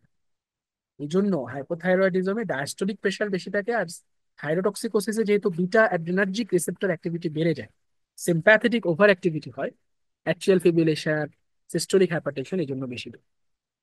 কথাগুলো কি বোঝা গেছে? স্যার, ঠিক আছে। Hello, sir. বলো। স্যার, এই ক্ষেত্রে কি পেশেন্টটিকে স্যার এই যে ডিসলিপিডিমিয়া বা স্যার লিপিড লোয়ারিং ড্রাগ দিতে হবে স্যার? অবশ্যই দিতে হবে। এখানে নিয়মই হচ্ছে হাইপোথাইরয়েড পেশেন্টদের লিপিড প্রোফাইল করে দেখতে হবে, দেখবা যে কোলেস্ট্রল বেশি। ঠিক আছে। ওকে, ওকে স্যার, জি স্যার। ঠিক আছে। এখানে একটা ছক আছে, আমরা একটু পড়ি, তারপরে আমরা মেইন কথায় যাব। যে অটো অ্যান্টিবডি গুলো কোন ডিজিজে কোনটা বেশি পাওয়া যায়। মনে রাখতে হবে সব ডিজিজে সব অটো অ্যান্টিবডি পজিটিভ থাকতে পারে। এর জন্য একটা পেলাম সেটা পেয়েই আরেকটা ডিজিজ আমি ভেবে নিবো, ব্যাপারটা এরকম না। তবে জানার খাতিরে জানতে হবে যে গ্রেভসে টিএসএইচ রিসেপ্টর অ্যান্টিবডিটা বেশি পাওয়া যায় 95%-এর উপর। আর হাসিমোটো যেটা, যেটাকে আমরা আরেকটা নাম বলি অটো ইমিউন হাইপোথাইরয়েড, এখানে পারঅক্সিডেজ এনজাইমটার এগেনস্ট অ্যান্টিবডিটা বেশি পাওয়া যায়। যেটা আমি একটু আগে বলছিলাম ওই থাইরয়েড হরমোন সিনথেসিসের ছবিটা দেখানোর সময়, যে থাইরয়েড পারঅক্সিডেজ এনজাইমটা কাপলিং রিঅ্যাকশন করতে সাহায্য করে। ওইখানে যদি ঝামেলা হয় হাসিমোটো থাইরয়েডাইটিস হয়। তার মানে এই না, খেয়াল করে দেখেন যে থাইরোগ্লোবিউলিনের এগেনস্ট অ্যান্টিবডি বা টিএসএইচ রিসেপ্টরের এগেনস্ট অ্যান্টিবডি হাসিমোটোতে পাওয়া যাবে না, পাওয়া যায় কিন্তু এই যে 10-20% টিএসএইচ রিসেপ্টর অ্যান্টিবডিও কিন্তু হাসিমোটোতে পাওয়া যায়। আবার গ্রেভসে যে শুধু টিএসএইচ এর এগেনস্ট অ্যান্টিবডি তৈরি হয়, ব্যাপারটা এরকম না। এখানেও থাইরয়েড পারঅক্সিডেজ, থাইরোগ্লোবিউলিন এগুলোর এগেনস্ট অ্যান্টিবডি পাওয়া যেতে পারে। কিন্তু যদি বলে মোস্টলি কোনটা পাওয়া যায়, গ্রেভসে টিএসএইচ রিসেপ্টর এগেনস্ট অ্যান্টিবডিটা মেইন। আর হাসিমোটো বা অটোইমিউনে 90-100%ই পাওয়া যায় হচ্ছে থাইরয়েড পারঅক্সিডেজ। এটা একটু মাথায় রাখবেন। এছাড়া মাল্টিনোডিউলার গয়টার অনেক সময় এমনও হয় যে ট্রানজিয়েন্ট থাইরয়েডাইটিস, যেটার আরেকটা নাম হচ্ছে ডিকোয়ারভিয়ান থাইরয়েডাইটিস, অথবা যেটাকে আমরা বলি হচ্ছে ইনফেক্টিভ থাইরয়েডাইটিস। যে কোনো কারণে একটা ভাইরাল ইনফেকশন হলো, অথবা প্রেগনেন্সির পরে, অথবা ড্রাগ ইনডিউসড কোনো কারণে একটা ইনফ্ল্যামেশন হলো, তখনও কিন্তু এই যে অ্যান্টিবডি গুলো পজিটিভ আসবে। তাহলে এই কি কি অ্যান্টিবডি আছে? থাইরয়েড পারঅক্সিডেজ অ্যান্টিবডি, থাইরোগ্লোবিউলিন যেটা, এটার এগেনস্টে অ্যান্টিবডি হতে পারে, যেটা যেন বাইরেই না হতে পারে। টিএসএইচ যে রিসেপ্টর আছে যেটার উপর টিএসএইচ এসে কাজ করে, ওটার এগেনস্টে অ্যান্টিবডি হতে পারে। বিভিন্ন লেভেলে অ্যান্টিবডি হতে পারে। শুধু মনে রাখতে হবে গ্রেভসে রিসেপ্টর এগেনস্টে অ্যান্টিবডি বেশি হয়, হাসিমোটোতে পারঅক্সিডেজের এগেনস্টে অ্যান্টিবডি বেশি হয়, ট্রানজিয়েন্টে সব অ্যান্টিবডি মোটামুটি মোরললেস সমান। এবার আমরা ভিতরের পড়াশোনাতে চলে আসি। আচ্ছা, ভিতরের পড়াশোনা করার আগে এই ছকটাও একটু পড়ে ফেলি। এগুলো হচ্ছে অল দ্য কজ অফ থাইরয়েডোসিটোসিস। দেখেন ফ্রিকোয়েন্সি অনুযায়ী পড়বো, এবং স্যাররাও কিন্তু এটা পছন্দ করে। আমরা পরীক্ষায় কম পাস করি বা পরীক্ষায় কম মানে খারাপ করি, কারণ কি জানেন? আমরা ফ্রিকোয়েন্সি বা কোনটা আগে বলতে হবে কোনটা পরে বলতে হবে এটা আমরা বুঝি না। যখন স্যার জিজ্ঞেস করবে টেল সাম কজেস অফ থাইরয়েডক্সিকোসিস, কেন জানি মাথায় থাইরয়েডাইটিস আগে চলে আসে, বা হচ্ছে এই যে আয়োডিন ডেফিসিয়েন্সি আগে চলে আসে। খেয়াল করে দেখেন এদের ফ্রিকোয়েন্সি কিন্তু অনেক কম। হ্যাঁ, আমাকে আগে বলতে হবে গ্রেপস, বিকজ এটা সবচেয়ে বেশি। এটা 76% ফ্রিকোয়েন্সি। থাইরোটক্সিকোসিস পেশেন্টে এমনি কম পাওয়া যায়, তার মধ্যে আবার গ্রেভস বেশি পাওয়া যায়। তারপরে আমরা মাল্টিনোডিউলার গয়টার পাই। এরপরে হয়তো বা আমরা এই যে সলিটারি থাইরয়েড অ্যাডিনোমা বা থাইরয়েডাইটিস, যেটা প্রেগনেন্সির পরে হতে পারে অথবা ভাইরাল ইনফেকশনের পরে হতে পারে, এগুলো পাই। এবং রেয়ারলি আমরা ড্রাগ ইনডিউসড, হ্যাঁ, থাইরয়েড ফ্যাকটিসাস। আরেকটা আমরা পাই স্ট্রুমা ওভারি। এটা আবার কি? এটা হচ্ছে অনেক সময় দেখা যায় যে আমার ওভারিতে, হুম, ওভারির ক্ষেত্রে ওভারিয়ান টেরাটোমাতে অনেক সময় দেখা যায় যে থাইরয়েড টিস্যু, তখন দেখা যায় ওখান থেকে excessively ectopic thyroid hormone secretion. মানে কি, ওভারির ভেতরে টিউমার হয়েছে, সেটার নাম টেরাটোমা। টেরাটোমাতে যেহেতু সব কম্পোনেন্টে থাকতে পারে, একটোডার্ম, মেসোডার্ম, এন্ডোডার্ম, প্রত্যেকটা জায়গার অংশই টেরাটোমাতে থাকতে পারে। এই জন্য ওভারিয়ান টেরাটোমা যারা অপারেশন করে, কাটলে দেখবেন চুল পাওয়া যাচ্ছে, দাঁত পাওয়া যাচ্ছে, মাসেল ফাইবার পাওয়া যাচ্ছে। সেই পার্ট হিসেবে থাইরয়েড গ্ল্যান্ডের পার্টও পাওয়া যেতে পারে। ওই ওভারিয়ান টেরাটোমাতে অনেক সময় থাইরয়েড প্রডিউসিং কম্পোনেন্ট থাকলে ওটাও থাইরোটক্সিকোসিস করতে পারে। এটাকে বলে স্ট্রোমা ওভারি। একবার ডিএমসির একটা সেন্ট্রাল প্রেজেন্টেশন এরকম একটা পেশেন্ট নিয়েছিলেন। পেশেন্টটা ফিমেল ছিল। মেইন কমপ্লেন ছিল abdominal pain, sweating, palpitation. Abdominal examination করে একটা রাইট আইলিয়াক ফোসাতে একটা ম্যাস পাওয়া যায়। টিএসএইচ করে দেখা যায় যে টিএসএইচ একদম সাপ্রেসড, T3 T4 বেশি। তারপরে হচ্ছে থাইরয়েড গ্ল্যান্ডের আলট্রাসোনোগ্রাম সব নর্মাল, থাইরয়েড গ্ল্যান্ডের সিন্টিগ্রাফি সব নর্মাল। তাহলে এই T3 T4 এর সোর্সটা, পরে ওই ম্যাস যেটা, এটা একটা ওভারিয়ান ম্যাস, ওটাকে অপারেশন করার পর হিস্টোপ্যাথোলজিতে আসে, এটাকে টেরাটো। পরে কোরিলেশন করে দেখা যায় ওটাতে এই টিএসএইচ সিক্রেটিং থাইরয়েড টিস্যু ছিল। ব্যাস, স্ট্রুমা ওভারি। হুম, এরকম হতে পারে, বাট ভেরি রেয়ার, 0.2%। বুঝাই যাচ্ছে। অনেক সময় এই যে টিএসএইচ সিক্রেটিং পিউটারি টিউমার, যেটাকে আমি বলছিলাম টিএসএইচ ওমা, এটাও কিন্তু মানে হাইপার থাইরয়েড ফিচার করতে পারে, খুবই রেয়ার। আবার ফলিকুলার কার্সিনোমা, কোরিও কার্সিনোমা, কোরিও কার্সিনোমাতেও অনেক সময় দেখা যাচ্ছে এরকম টিএসএইচ লাইক অ্যাক্টিভিটি হতে পারে। যেমন টেস্টিসে বা ওভারিতে যে কোরিও কার্সিনোমা গুলো হয়, বা ফিমেল পেশেন্টে যে হাইডাটিফর্ম মোল গুলো হয়, ওখানেও কিন্তু প্রচুর পরিমাণে টিএসএইচ সিক্রেশন হতে পারে। এগুলো খুব রেয়ার। তাহলে প্রথমে আমাদেরকে যেটা বলতে হবে সেটা হচ্ছে গ্রেভস, তারপরে মাল্টিমিডিউলার বয়ফ্রেন্ড, তারপরে ধরেন ছবি অ্যাডেনোমা, হ্যাঁ, তারপরে একটা একটা করে থাইরয়েডাইটিস। থাইরয়েডাইটিস আবার ভাইরাল ইনফেকশনের পরে তাহলে সাব অ্যাকুট থাইরয়েডাইটিস, প্রেগনেন্সির পরে হলে পোস্টপার্টাম থাইরয়েডাইটিস, আয়োডিন ইনডিউসড হতে মানে ড্রাগ ইনডিউসড হতে পারে, অ্যামিউডারন ইনডিউসড অথবা কন্ট্রাস্ট ইনডিউসড, হ্যাঁ, অথবা ওই যে থাইরয়েড টিস্যু যদি কোনো একটোপিক জায়গায় থাকে, স্ট্রোমা ওভারি, অথবা পেশেন্ট নিজে নিজে ইচ্ছা করে বেশি বেশি থাইরয়েড হরমোন খেয়ে থাইরোটক্সিকোসিসের ফিচার নিয়ে আসে, যাতে করে একটু ছুটি পাওয়া যায়। ফ্যাকটিসাস থাইরোটক্সিকোসিস। ফ্যাকটিসাস থাইরোটক্সিকোসিসের ফিচারটা কিরকম হবে, ইন্টারপ্রিটেশন কে বলবে? আর T4 বেশি থাকবে, T3 কম থাকবে। হ্যাঁ, T4 বেশি, T3, T3 নর্মাল, আর টিএসএইচ হচ্ছে আনডিটেক্টেড। ওকে, তাহলে এবার আমরা একটু ভিতরটা পড়ি তাহলে। হাইপোথাইরয়েডের আগ পর্যন্ত আজকে আমরা পড়বো, বেশি পড়বো না। তাহলে ক্লিনিক্যাল ফিচার আমরা মোটামুটি সবই পড়ে আসছি। যে পেশেন্টের ওয়েট লস থাকবে কিন্তু অ্যাপিটাইট নর্মাল থাকবে, heat intolerance, palpitation, tachycardia, palmar erythema থাকবে। যেহেতু hyper thyroidism hyper dynamic circulation, এই জন্য এখানে পামার ইরেথেমা, হ্যাঁ, সবার সব নাও থাকতে পারে। মাল্টিনোডিউলার গয়টার, গ্রেভস ডিজিজ, এগুলোর কারণেই মেনলি হাইপারথাইরয়েডিজমটা বেশি হয়। এবং লিড ল্যাগ রিড রিট্রাকশনটা হওয়ার মেইন কারণ হচ্ছে সিম্প্যাথেটিক ইনারভেশন অফ দ্য লিভেটর পালপিব্রি সুপিরিয়রিস। তারপর এখানে তেমন আর কিছু নাই। গ্রেভস অনেক সময় অফথালমোপ্যাথি করতে পারে, সেটা আবার কিরকম, যে পেরিঅরবিটাল ইডিমা, কনজাংটিভাল ইরিটেশন, এক্সোফথ্যালমস, এগুলো আমরা মোটামুটি পড়ছি যেটা গ্রেভস ডিজিজে হয়। এগুলো এখানে নিয়ে আসতে পারে patient। এছাড়া আর কি নিয়ে আসতে পারে পেশেন্ট? পেশেন্ট অনেক সময় দেখা যায় যে T4 এবং T3 রেশিও করলে 30:1 পাওয়া যায় কনভেনশনাল থাইরোটক্সিকোসিস। তার মানে আমার T4টা বেশি থাকে, এটা বেড়ে 70:1 হয়ে যাবে। এটা খুব একটা ইম্পর্টেন্ট না।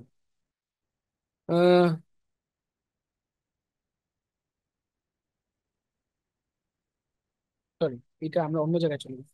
ডিপ্লোপিয়া নিয়ে আসতে পারে। কেন আসতে পারে? ওই যে গ্রেভস ডিজিজ থাইরয়েড অপথ্যালমোপ্যাথি ডেভেলপ করতে পারে। থাইরয়েডের যে মানে অতিরিক্ত গ্রেভস ডিজিজ যেটা হয় যে গ্লাইকোজামাইনো গ্লাইকেন্স গুলো এক্সট্রাকুলার মাসেলের ভিতর ডিপোজিট হয়ে সে চোখ টোক নাড়াতে পারে না, তখন সেই পেশেন্ট দেখা যায় যে দুইটা দুইটা করে দেয়।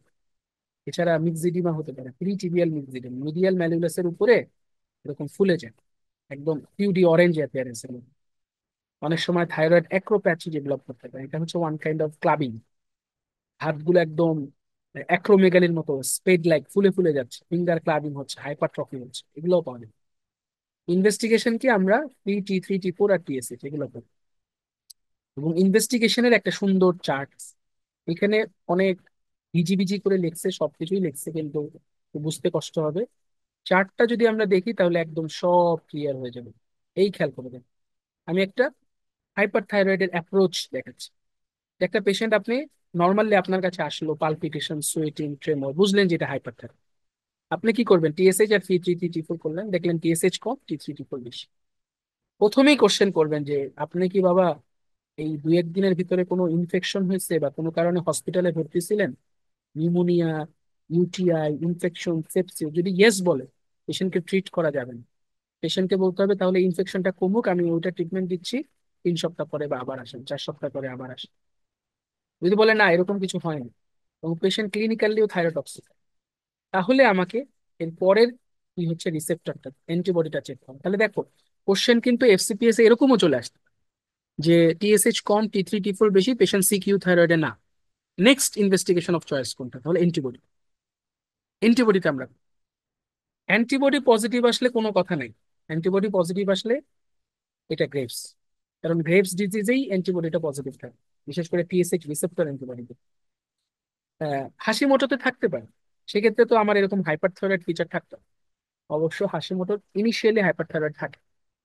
তো যাই হোক, TSH রিসেপ্টর স্ট্রংলি পজিটিভ থাকলে আমি গ্রেভস হিসেবে ট্রিটমেন্ট শুরু করে দিই।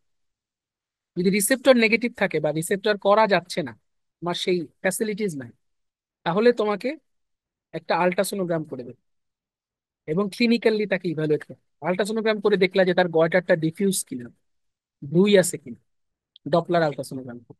অথবা সিম্পলি তুমি ক্লিনিক্যালি দেখলে একটা স্টেথো বসে ব্রুই পাওয়া যায়, গয়টারটা সফট, হ্যাঁ, একটা গয়টার কিনা ডিফিউজলি এনলার্জ গয়টার কিনা, সাথে কোনো চোখের সমস্যা আছে কিনা, মিক্সিডিমা আছে কিনা, যদি থাকে তাহলে নেক্সট ইনভেস্টিগেশন হচ্ছে সিন্টিগ্রাফি।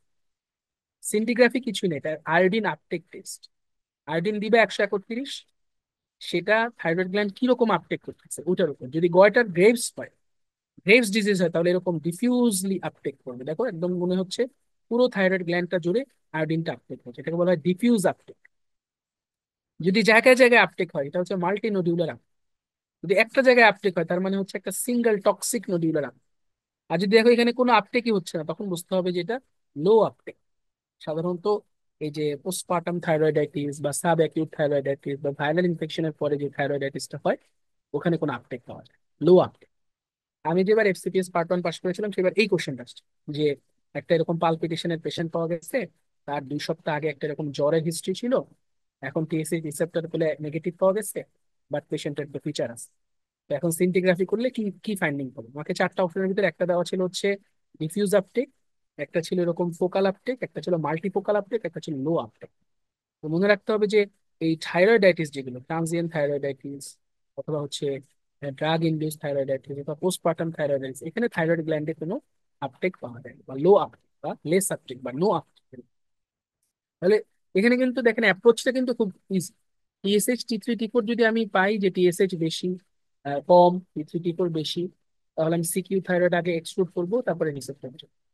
রিসেপ্টর করা গেলে তো ভালোই, না করা গেলে আমি দেখবো অপথ্যালমোপ্যাথি আছে কিনা, মিক্সিডিমা আছে কিনা, গয়টার আছে কিনা, ব্রুই আছে কিনা।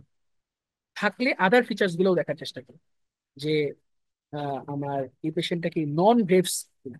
আমরা জানি যে থাইরোটক্সিকোসিসের সবচেয়ে ইম্পর্টেন্ট কারণ হচ্ছে গ্রেভস, তারপরে টক্সিক মাল্টিনোডিউলার গয়টার বা টক্সিক অ্যাডেনোমা, তারপরেই কিন্তু ইনফেকশন গুলো চলে আসে, বা প্রেগনেন্সির কারণগুলো চলে আসে, বা ড্রাগ ইনডিউসড কারণগুলো চলে আসে। ওগুলো আমি জিজ্ঞেস করবো যে বাবা আপনি মা আপনার এই লাস্ট 6 মাসের ভিতরে প্রেগনেন্ট কিনা, রিসেন্টলি আপনার কোনো ভাইরাল ইনফেকশন হয়েছে কিনা, নেক পেইন ছিল কিনা, আপনি কি কোনো ওষুধ খান কিনা, বিশেষ করে হার্টের কোনো ওষুধ খান কিনা, হ্যাঁ, লিথিয়াম, অ্যামিওডারোন, এগুলো খাই কিনা। অথবা একটু চেক করে দেখলা যে মাল্টিনোডিউলার গয়টার মনে হচ্ছে। যাই হোক না কেন, গ্রেভস মনে হোক নন গ্রেভস মনে হোক, নেক্সট ইনভেস্টিগেশন হচ্ছে সিন্টিগ্রাফি। করে আপটেক দেখে ওই জন্য ম্যানেজমেন্ট। যদি টক্সিক মাল্টিনোডিউলার গোয়াটার হয় আমাকে সার্জারি করে দিতে, সাথে রেডিও অ্যাডিন অ্যাবলেশন। টক্সিক অ্যাডেনোমা হলেও সার্জারি করে। গ্রেভস ডিজিজ হলে আমাকে প্রথমে মেডিকেল ম্যানেজমেন্ট। ঠিক আছে, এখানে আমাকে অ্যান্টিথাইরয়েড ড্রাগ দিতে হবে। অ্যান্টিথাইরয়েড ড্রাগে যদি কাজ না হয় তখন আমাকে রেডিও অ্যাডিন বা সার্জারি অপশন হবে। আচ্ছা, তাহলে আমি অ্যাপ্রোচটা দেখাই দিলাম, এবার আবার আমরা আগের জায়গায় চলে যাই যে কি কি কি করতে হবে আমার। তাহলে আমি ইনভেস্টিগেশন আমি ওরকম টিএসএইচ টি4 দেখে অ্যাবনর্মাল ভ্যালু পেলে আমি আলাদা করে সামনে আগাম। ঠিক আছে, এখানে রিসেপ্টরটা মেনলি আমরা যেটা করি টিএসএইচ রিসেপ্টর অ্যান্টিবডি, যেটাকে সহজে বলে ট্র্যাপ। গ্রেভস ডিজিজে এটা বেশি হয়। ট্র্যাপ অ্যাভেলেবল না থাকলে আমরা ওই আইসোটোপ স্ক্যানিং করি। আইসোটোপ স্ক্যানিং করে আমরা দেখি যে কতটুকু সে আপটেক করে। আর এর পাশাপাশি অবশ্যই একটা ইসিজি করবো। ইসিজি কেন করবো? বিকজ থাইরোটক্সিকোসিসে অ্যাট্রিয়াল ফিব্রিলেশন থাকতে পারে, সাইনাস ট্যাকিকার্ডিয়া থাকতে পারে। থাকলে আপনাকে তো ম্যানেজমেন্ট দিতে হবে। আর রেডিও আয়োডিন যে আপটেক টেস্টটা আছে বা আইসোটোপ স্ক্যানিং যে টেস্টটা আমরা বলি, টেকনিশিয়াম 99 দিয়ে পরে অনেক সময় সিন্টিগ্রাফিটা, ওইখানে আমরা দেখবো যে আপটেকটা কিরকম। যদি মানে লো আপটেক হয় তাহলে বুঝতে হবে যে এটা ট্রান্সিয়েন্ট থাইরয়েড, মানে হচ্ছে আমার ভাইরাল ইনফেকশনের পরে অথবা ড্রাগ ইনডিউস অথবা প্রেগনেন্সির পরে সমস্যাটা হচ্ছে।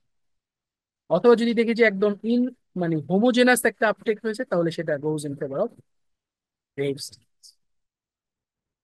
এখানে এই কথাগুলো এখানে আছে। যাই হোক, এই জিনিসটা অনেক সময় দেখা যায় যে ড্রাগ ইনডিউস যেটা ফ্যাকটিশাস থাইরোটক্সিকোসিস, সেখানে আমরা বলছিলাম না টি4টা বেশি থাকবে টি3 নর্মাল থাকবে, ওই কথাটা এখানে বলছি। এমনও পাওয়া যায় নর্মালি টি4 টি3 রেশিওটা পাওয়ার কথা 30:1। যারা ফ্যাকটিশাস, যারা কিনা আলাদা করে ওষুধ খেয়ে আসে, তাদের এই রেশিওটা 70:1 হবে। এবং টি4টা অনেক দূর। এবং এখানেও আয়োডিন আপটেক একদমই থাকে না। ম্যানেজমেন্ট কি? থাইরোটক্সিকোসিস ডেফিনিটিভ ম্যানেজমেন্ট হচ্ছে এন্টিথাইরয়েড। যদি মাল্টিনোডিউলার গয়টার হয় সেক্ষেত্রে অনেক সময় রেডিও অ্যাক্টিভ আয়োডিন বা সার্জারি করে। আর পেশেন্টকে বিটা ব্লকার দিতে হবে কেন? সিমটোম্যাটিক মানে প্রোপ্রানল দিলাম এবং 160 মিলিগ্রাম, অনেক হাই ডোজে কাজ করে। বিটা ব্লকার সাধারণত লং টার্ম আমরা দেওয়ার চেষ্টা না করি, শর্ট টার্ম দিব। যখন আমি বিটা ব্লকার দিব সিমটম শেষ হয়ে গেলে আবার এটা বন্ধ করার চেষ্টা করি, বিকজ লং টার্ম দিলে ওটা সাইড এফেক্ট কাজ করে। এবং আমরা অনেক সময় দেখা যায় যে আয়োডিন থেরাপিও দিয়ে থাকি। রেডিও আয়োডিন থেরাপি সবার দিই না, কাদের কাদের দিই, যে মাল্টিনোডিউলার গয়টার যারা তাদের দিই আফটার সার্জারি। আবার যারা গ্রেভস ডিজিজ কিন্তু ড্রাগ দিয়ে কাজ হচ্ছে না, বারবার রিকারেন্ট অ্যাটাক হচ্ছে, তাদেরকে আমরা দিই। এবং এটা সাধারণত ইয়াং এজে আমরা অ্যাপ্লাই করি। ওল্ড এজে রেডিও আয়োডিন থেরাপি আমরা দিই না। আবার গ্রেভস অফথালমোপ্যাথি থাকলেও আমরা রেডিও আয়োডিন থেরাপি দিই। নেক্সট কথা হচ্ছে পেশেন্টের অ্যাজমা, ওদিকে আবার থাইরোটক্সিকোসিস আছে, বিটা ব্লকার দিব না, সেক্ষেত্রে আমরা দিব ভেরাপাল। ভেরাকাল ট্যাবলেট পাওয়া যায় 60 থেকে 90 মিলিগ্রাম বিডি টিডিএস, এইসব ডোজ আমরা দিই। অ্যাট্রিয়াল ফিব্রিলেশন 10% পেশেন্ট অফ থাইরোটক্সিকোসিসে পাওয়া যায়। এবং এটাকে আপনাকে আলাদা করে ম্যানেজ করতেই হবে, বিকজ এটা রেখে দিলে দেখা যাচ্ছে পেশেন্টের একটা সময় স্ট্রোক হয়ে যেতে পারে।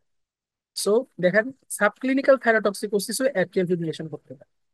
এই জন্য আমরা সাবক্লিনিক্যাল থাইরোটক্সিকোসিস পেলেই ট্রিটমেন্ট করবো, যেটা বললাম না যে সাবক্লিনিক্যাল হাইপোথাইরয়েড পেলেই ট্রিটমেন্ট করবো না, যদি না আমার ওই ইন্ডিকেশনের মধ্যে পড়ে। যে সাবক্লিনিক্যাল থাইরোটক্সিকোসিস পেলেই ট্রিটমেন্ট, কারণ কি এটা অ্যাট্রিয়াল ফিব্রিলেশনকে প্রভোকেট করে। এই জন্য আমাকে অলওয়েজ ভেন্ট্রিকুলার রেট কন্ট্রোল করতে হবে। আমরা বিটা ব্লকার দিতে পারি, ডিগক্সিন দিতে পারি। এবং যেহেতু অ্যাট্রিয়াল ফিব্রিলেশন থেকে যে কোনো সময় থ্রম্বো এম্বোলিক ইভেন্ট হতে পারে, সেক্ষেত্রে মাঝে মাঝে এন্টি কোয়াগুলেশনও লাগতে পারে। যদি আমি চিন্তা করি, সবসময় লাগে না, যদি এরকম ফিচার থাকে যে পেশেন্টের একটা স্ট্রোকের হিস্ট্রি ছিল এবং অ্যাট্রিয়াল ফিব্রিলেশনটা আমি কন্ট্রোল করতে পারতেছি না, তখন আমাকে অ্যান্টিকোয়াগুলেন্টও দিতে হবে। আমরা জানি আমরা চ্যাট ভার্সেস স্কোর করে নিচ্ছি। নন ভালভিউলার এফ, তার মানে আমার হার্টের সমস্যার বাইরে যে কোনো সমস্যা যদি এফ হয়, আমি চ্যাট ভার্সেস স্কোরটা করি, করে দেখবো যে আমার স্কোর যদি 2-এর বেশি থাকে, irrespective of male and female সবাইকে অ্যান্টিকোয়াগুলেট করতে হবে। এবং সেটা আবার হ্যাজ ব্লেড স্কোর আছে, ওটা দেখে আমি ব্লিডিং টেন্ডেন্সিটাও একটু চেক করবো যে এটা ওল্ড এজের পেশেন্ট, ব্লিডিং ম্যানিফেস্টেশন তার বেশি, তাকে আবার দিব। ইয়াং পেশেন্ট, তার লাইফটা আমার জন্য খুব ভ্যালুয়েবল, তার আর্টিয়াল ফিব্রিলেশন খুবই বেশি, তার একবার এরকম ট্রানজিয়েন্ট একটা ইসকেমিক অ্যাটাক হয়েছিল, তাকে আমি একটি কম্বিনেশন দেওয়ার চেষ্টা করি। সেক্ষেত্রে রিভারক্সাবান, এপিক্সাবান, ইডক্সাবান এগুলো আমরা এখন দিচ্ছি। এখন কিন্তু আর ওয়ারফারিন এগুলো দেওয়া হয় না, হ্যাঁ। নন ভালভুলার এফ এ এখন ডোয়াক, ডুয়েল, যে নোভেল যে অ্যান্টিকোয়াগুলেন্ট গুলো আছে, ডাইরেক্ট ওরাল অ্যান্টিকোয়াগুলেন্ট গুলো বেশি চুজ করা হয়। আচ্ছা, আমরা একটু থাইরোটক্সিক ক্রাইসিসটা পড়বো। লাইফ থ্রেটেনিং যখন থাইরোটক্সিকোসিস আমাদের কাছে আসবে, as a form of fever, delirium, tachycardia, agitation, বিশেষ করে ওল্ডার পেশেন্টদের অনেক সময় কার্ডিয়াক ফেলিওর নিয়েও আসতে পারে, তখন কিন্তু আমাদের হাতে সময় কম। তখন ট্রিটমেন্টটা হচ্ছে একটু স্পেসিফিক, এইটা স্যারদের পছন্দের একটা কোশ্চেন। তখন আমাদেরকে পেশেন্টকে হাইড্রেট করতে হয়, অথবা হার্ট ফেলিউর থাকলে অনেক সময় দেখা যায় যে পেশেন্টকে আমাদের এই থেরাপিটা দিতে হয় খুব স্পেসিফিক। যদি একটা মেডিকেল এমার্জেন্সি এবং এটার মর্টালিটি রেট হচ্ছে অনেক বেশি, 10%। সাধারণত দেখা যায় যে হাইপার থাইরয়েড পেশেন্টের ইনফেকশনের পরে অথবা সার্জারির পরে এই ক্রাইসিসটা বেশি ডেভেলপ, বিশেষ করে থাইরয়েডেক্টমি করার পরে ইমিডিয়েটলি থাইরোটক্সিকোসিসটা অনেক সময় অ্যাগ্রাভেট। অথবা যাদেরকে কোনো কারণে আয়োডিন থেরাপি দিয়ে ট্রিটমেন্ট করা হয়েছিল তাদের ক্ষেত্রেও অনেক সময় এটা অ্যাগ্রাভেট। ট্রানজিয়েন্টলি আমার হাইপার থাইরয়েডটা বেড়ে যেতে পারে, থাইরয়েড স্ট্রং বলে। যাই হোক, হোয়াট ইজ দ্য ট্রিটমেন্ট? আমাকে প্রোপ্রানল দিতে হবে 80 মিলিগ্রাম 4 টাইমস ডে, তার মানে প্রায় 240 পর্যন্ত। নর্মালি আমরা থাইরোটক্সিকোসিস 160 দিই, এখানে 80 মিলিগ্রাম 4 টাইমস, অথবা আইভিও দেওয়া যায়। এরপর আমাকে যেহেতু স্টেরয়েড দিতে হবে, হাইড্রোকোর্টিসন, কারণ পেশেন্ট শকে যেতে পারে, এইটাও নেই। এরপরে আমাকে দিতে হবে লুবলস আয়রন, এটা সলিমুল্লাহ মেডিকেল কলেজের পাশে পাওয়া যায়। আমার সৌভাগ্য হয়েছিল দুইটা থাইরয়েড স্ট্রমের পেশেন্ট, একটা আমি নিউরোলজিতে আসার পর পেয়েছি, একটা আমি মেডিসিনে পেয়েছি। মেডিসিনে যেটা পেয়েছিলাম সেখানে আমরা লুগোস আয়োডিন দিয়েছিলাম। লুগোস আয়োডিনটা এরকম ড্রপের মধ্যে আয়োডিন পাওয়া যায়, 2 to 3 ড্রপস করে আমরা 6 আওয়ারলি পেশেন্টকে খাওয়ানো। তো খাওয়ানোর উদ্দেশ্য ছিল আমার থাইরয়েড স্ট্রমের মেইন কারণ হচ্ছে অতিরিক্ত T3 আমার বডি, এবং এই T3টার সোর্স হচ্ছে T4, কারণ T4 কনভার্ট হয়ে T3 হয়। আয়োডিন দিলে এই কনভার্সনটা বন্ধ হয়। এটা হচ্ছে আয়োডিনের একটা বিশেষ বৈশিষ্ট্য। শুধু আয়োডিনই না, এই স্টেরয়েড দেওয়ারও একটা কারণ হচ্ছে কনভার্সনটাকে অফ, T4টা অ্যাক্টিভ T3 হতে পারে। তাহলে লুগোলস আয়োডিন এখানে দেওয়া হয়। এখানে একটা স্পেশাল ড্রাগ দেওয়া যায়, সোডিয়াম ইপোডেট। আয়োডিন না পেলে আমরা এটা দেওয়ার চেষ্টা করবো। এটা পাওয়া যায় ওরালি, 500 mg করে পার ডে, ওয়ান্স ডেইলি করে আমরা দেই। এটাও হচ্ছে আমার এই T4 থেকে T3 কনভার্সনটাকে প্রিভেন্ট। সোডিয়াম ইপোডেট অথবা লুগোলস আয়োডিন, এই দুইটা হচ্ছে আমার মেইন ট্রিটমেন্ট। সাথে তো আমরা এই যে প্রোপ্রানল এগুলোকে দিচ্ছি। এবং সোডিয়াম ইপোডেট যদি অ্যাভেলেবল না থাকে, লুগোলস আয়োডিন বা শুধু আয়োডিন সলিউশন আমরা অনেক সময় অল্টারনেটিভ হিসেবে দিই। এর পাশাপাশি আমরা এন্টি থাইরয়েড ড্রাগ গুলো, এন্টি থাইরয়েড ড্রাগ মানে হচ্ছে এই যে আমরা যে কার্বিমাজল, প্রোপাইল থাইরোসিল, এগুলো তো পাশাপাশি আমরা দিব। বিশেষ করে এখানে প্রোপাইল থাইরোসিলের রোলটা কার্বিমাজলের চেয়েও বেশি। আমরা নর্মালি কি জানি, থাইরয়েড টক্সিকোসিস হলে carbimazole is the drug of choice.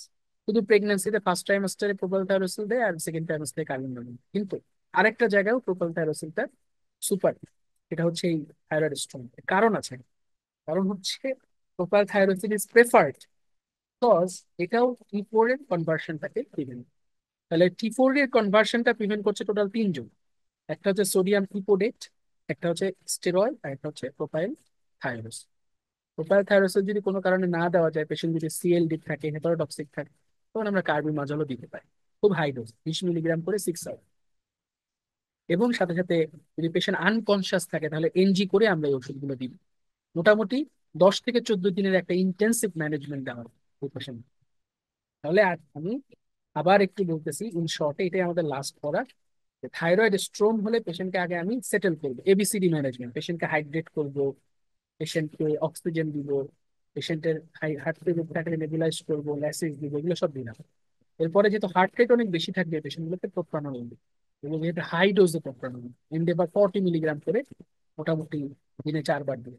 পাশাপাশি কর্টিসন কর্টিসন দিব, যেগুলো আমার হাতে আছে।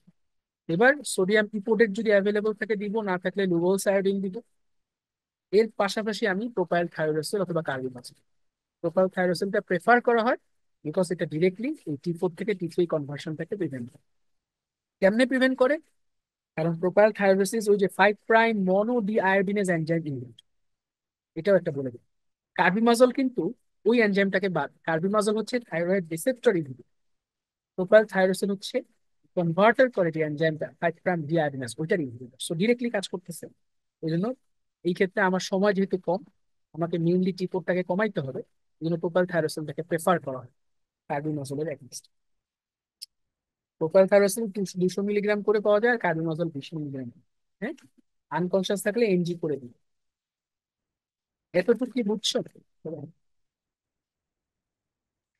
জি ভাইয়া বুঝছি। তাহলে থাইরয়েড স্টর্মে কেন প্রোপাইল থাইরোসিনটাকে প্রেফার করা হয়?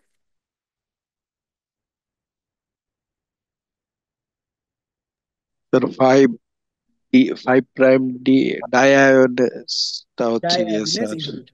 ওই ইনহিবিটর জি ওই স্যার। ওই এনজাইমটা কি করে, টি ফোর থেকে টি থ্রি কনভার্ট করে না, জি জি ভাইয়া। স্যার। ওইটাকে ডিরেক্টলি হয়। তাইলে এবার আমাকে ডক্টর জীবন্ত বলছো, মেহেদি আমাকে বলবে, জাস্ট ড্রাগ গুলোর নাম বলবা থাইরয়েড স্টর্মে কোন কোন ড্রাগ আমরা ইউজ স্যার করি। আমি বলছি স্যার। স্যার এটা হচ্ছে গিয়ে স্যার প্রোপাইল থিওরো ইউরাসিল দিই, তারপর হচ্ছে স্যার কার্বিমাজল দিই, লুগোলস আয়োডিন দিই। আর একটা হচ্ছে গিয়ে স্যার স্যার ওই যে বিটা ব্লকার দিয়ে অনেক সময় স্যার ওই যে অ্যামিও আর না স্যার অ্যামিওডারন, তো অ্যামিওডারন জন্য হয়। একটা হচ্ছে গিয়ে স্যার ওই যে ইপোডেক্ট, আহ, এ হাইপোডেট স্যার, আরেকটা তো ভুলে গেছি স্যার, আরেকটা সোডিয়াম ইপোডেক্ট। দেখো একটা হচ্ছে এক নম্বর সোডিয়াম সোডিয়াম, তারপর হচ্ছে হাইড্রোকর্টিসন। হাইড্রিকোর্টিসন দিয়ে দিই স্যার, হাইড্রিকোর্টিসন। আয়োডিন আর লুগোলসাইডিন একই, হ্যাঁ, পটাশিয়াম আয়োডাইড আর লুগোলসাইডিন একই। সোডিয়াম ইপোডেট আর হচ্ছে প্রোপাইল থাইরোসিন বা কার্বিন, এই টোটাল পাঁচটা। প্রোপ্রানোলল সিমটোম্যাটিক হার্ট কমায়, হাইড্রোকর্টিসন কনভার্সনটাকেও কমায়, আবার প্লাস পেশেন্ট তো কলাপস করে প্রেশারটাকেও মেনটেন। লুগল স্যার সায়াটিন বা ভেরাপামিলও দিই, ভেরাপামিল। ভ্যারাপামিন দেই যাদের অ্যাজমা, জি যাদেরকে স্যার, আমি অ্যাজমা আছে, বিটা ব্লকার দেওয়া যাবে না স্যার তাদের। ঠিক আছে। আজকে এই পর্যন্ত। আসসালামু আলাইকুম। আসসালামু আলাইকুম স্যার।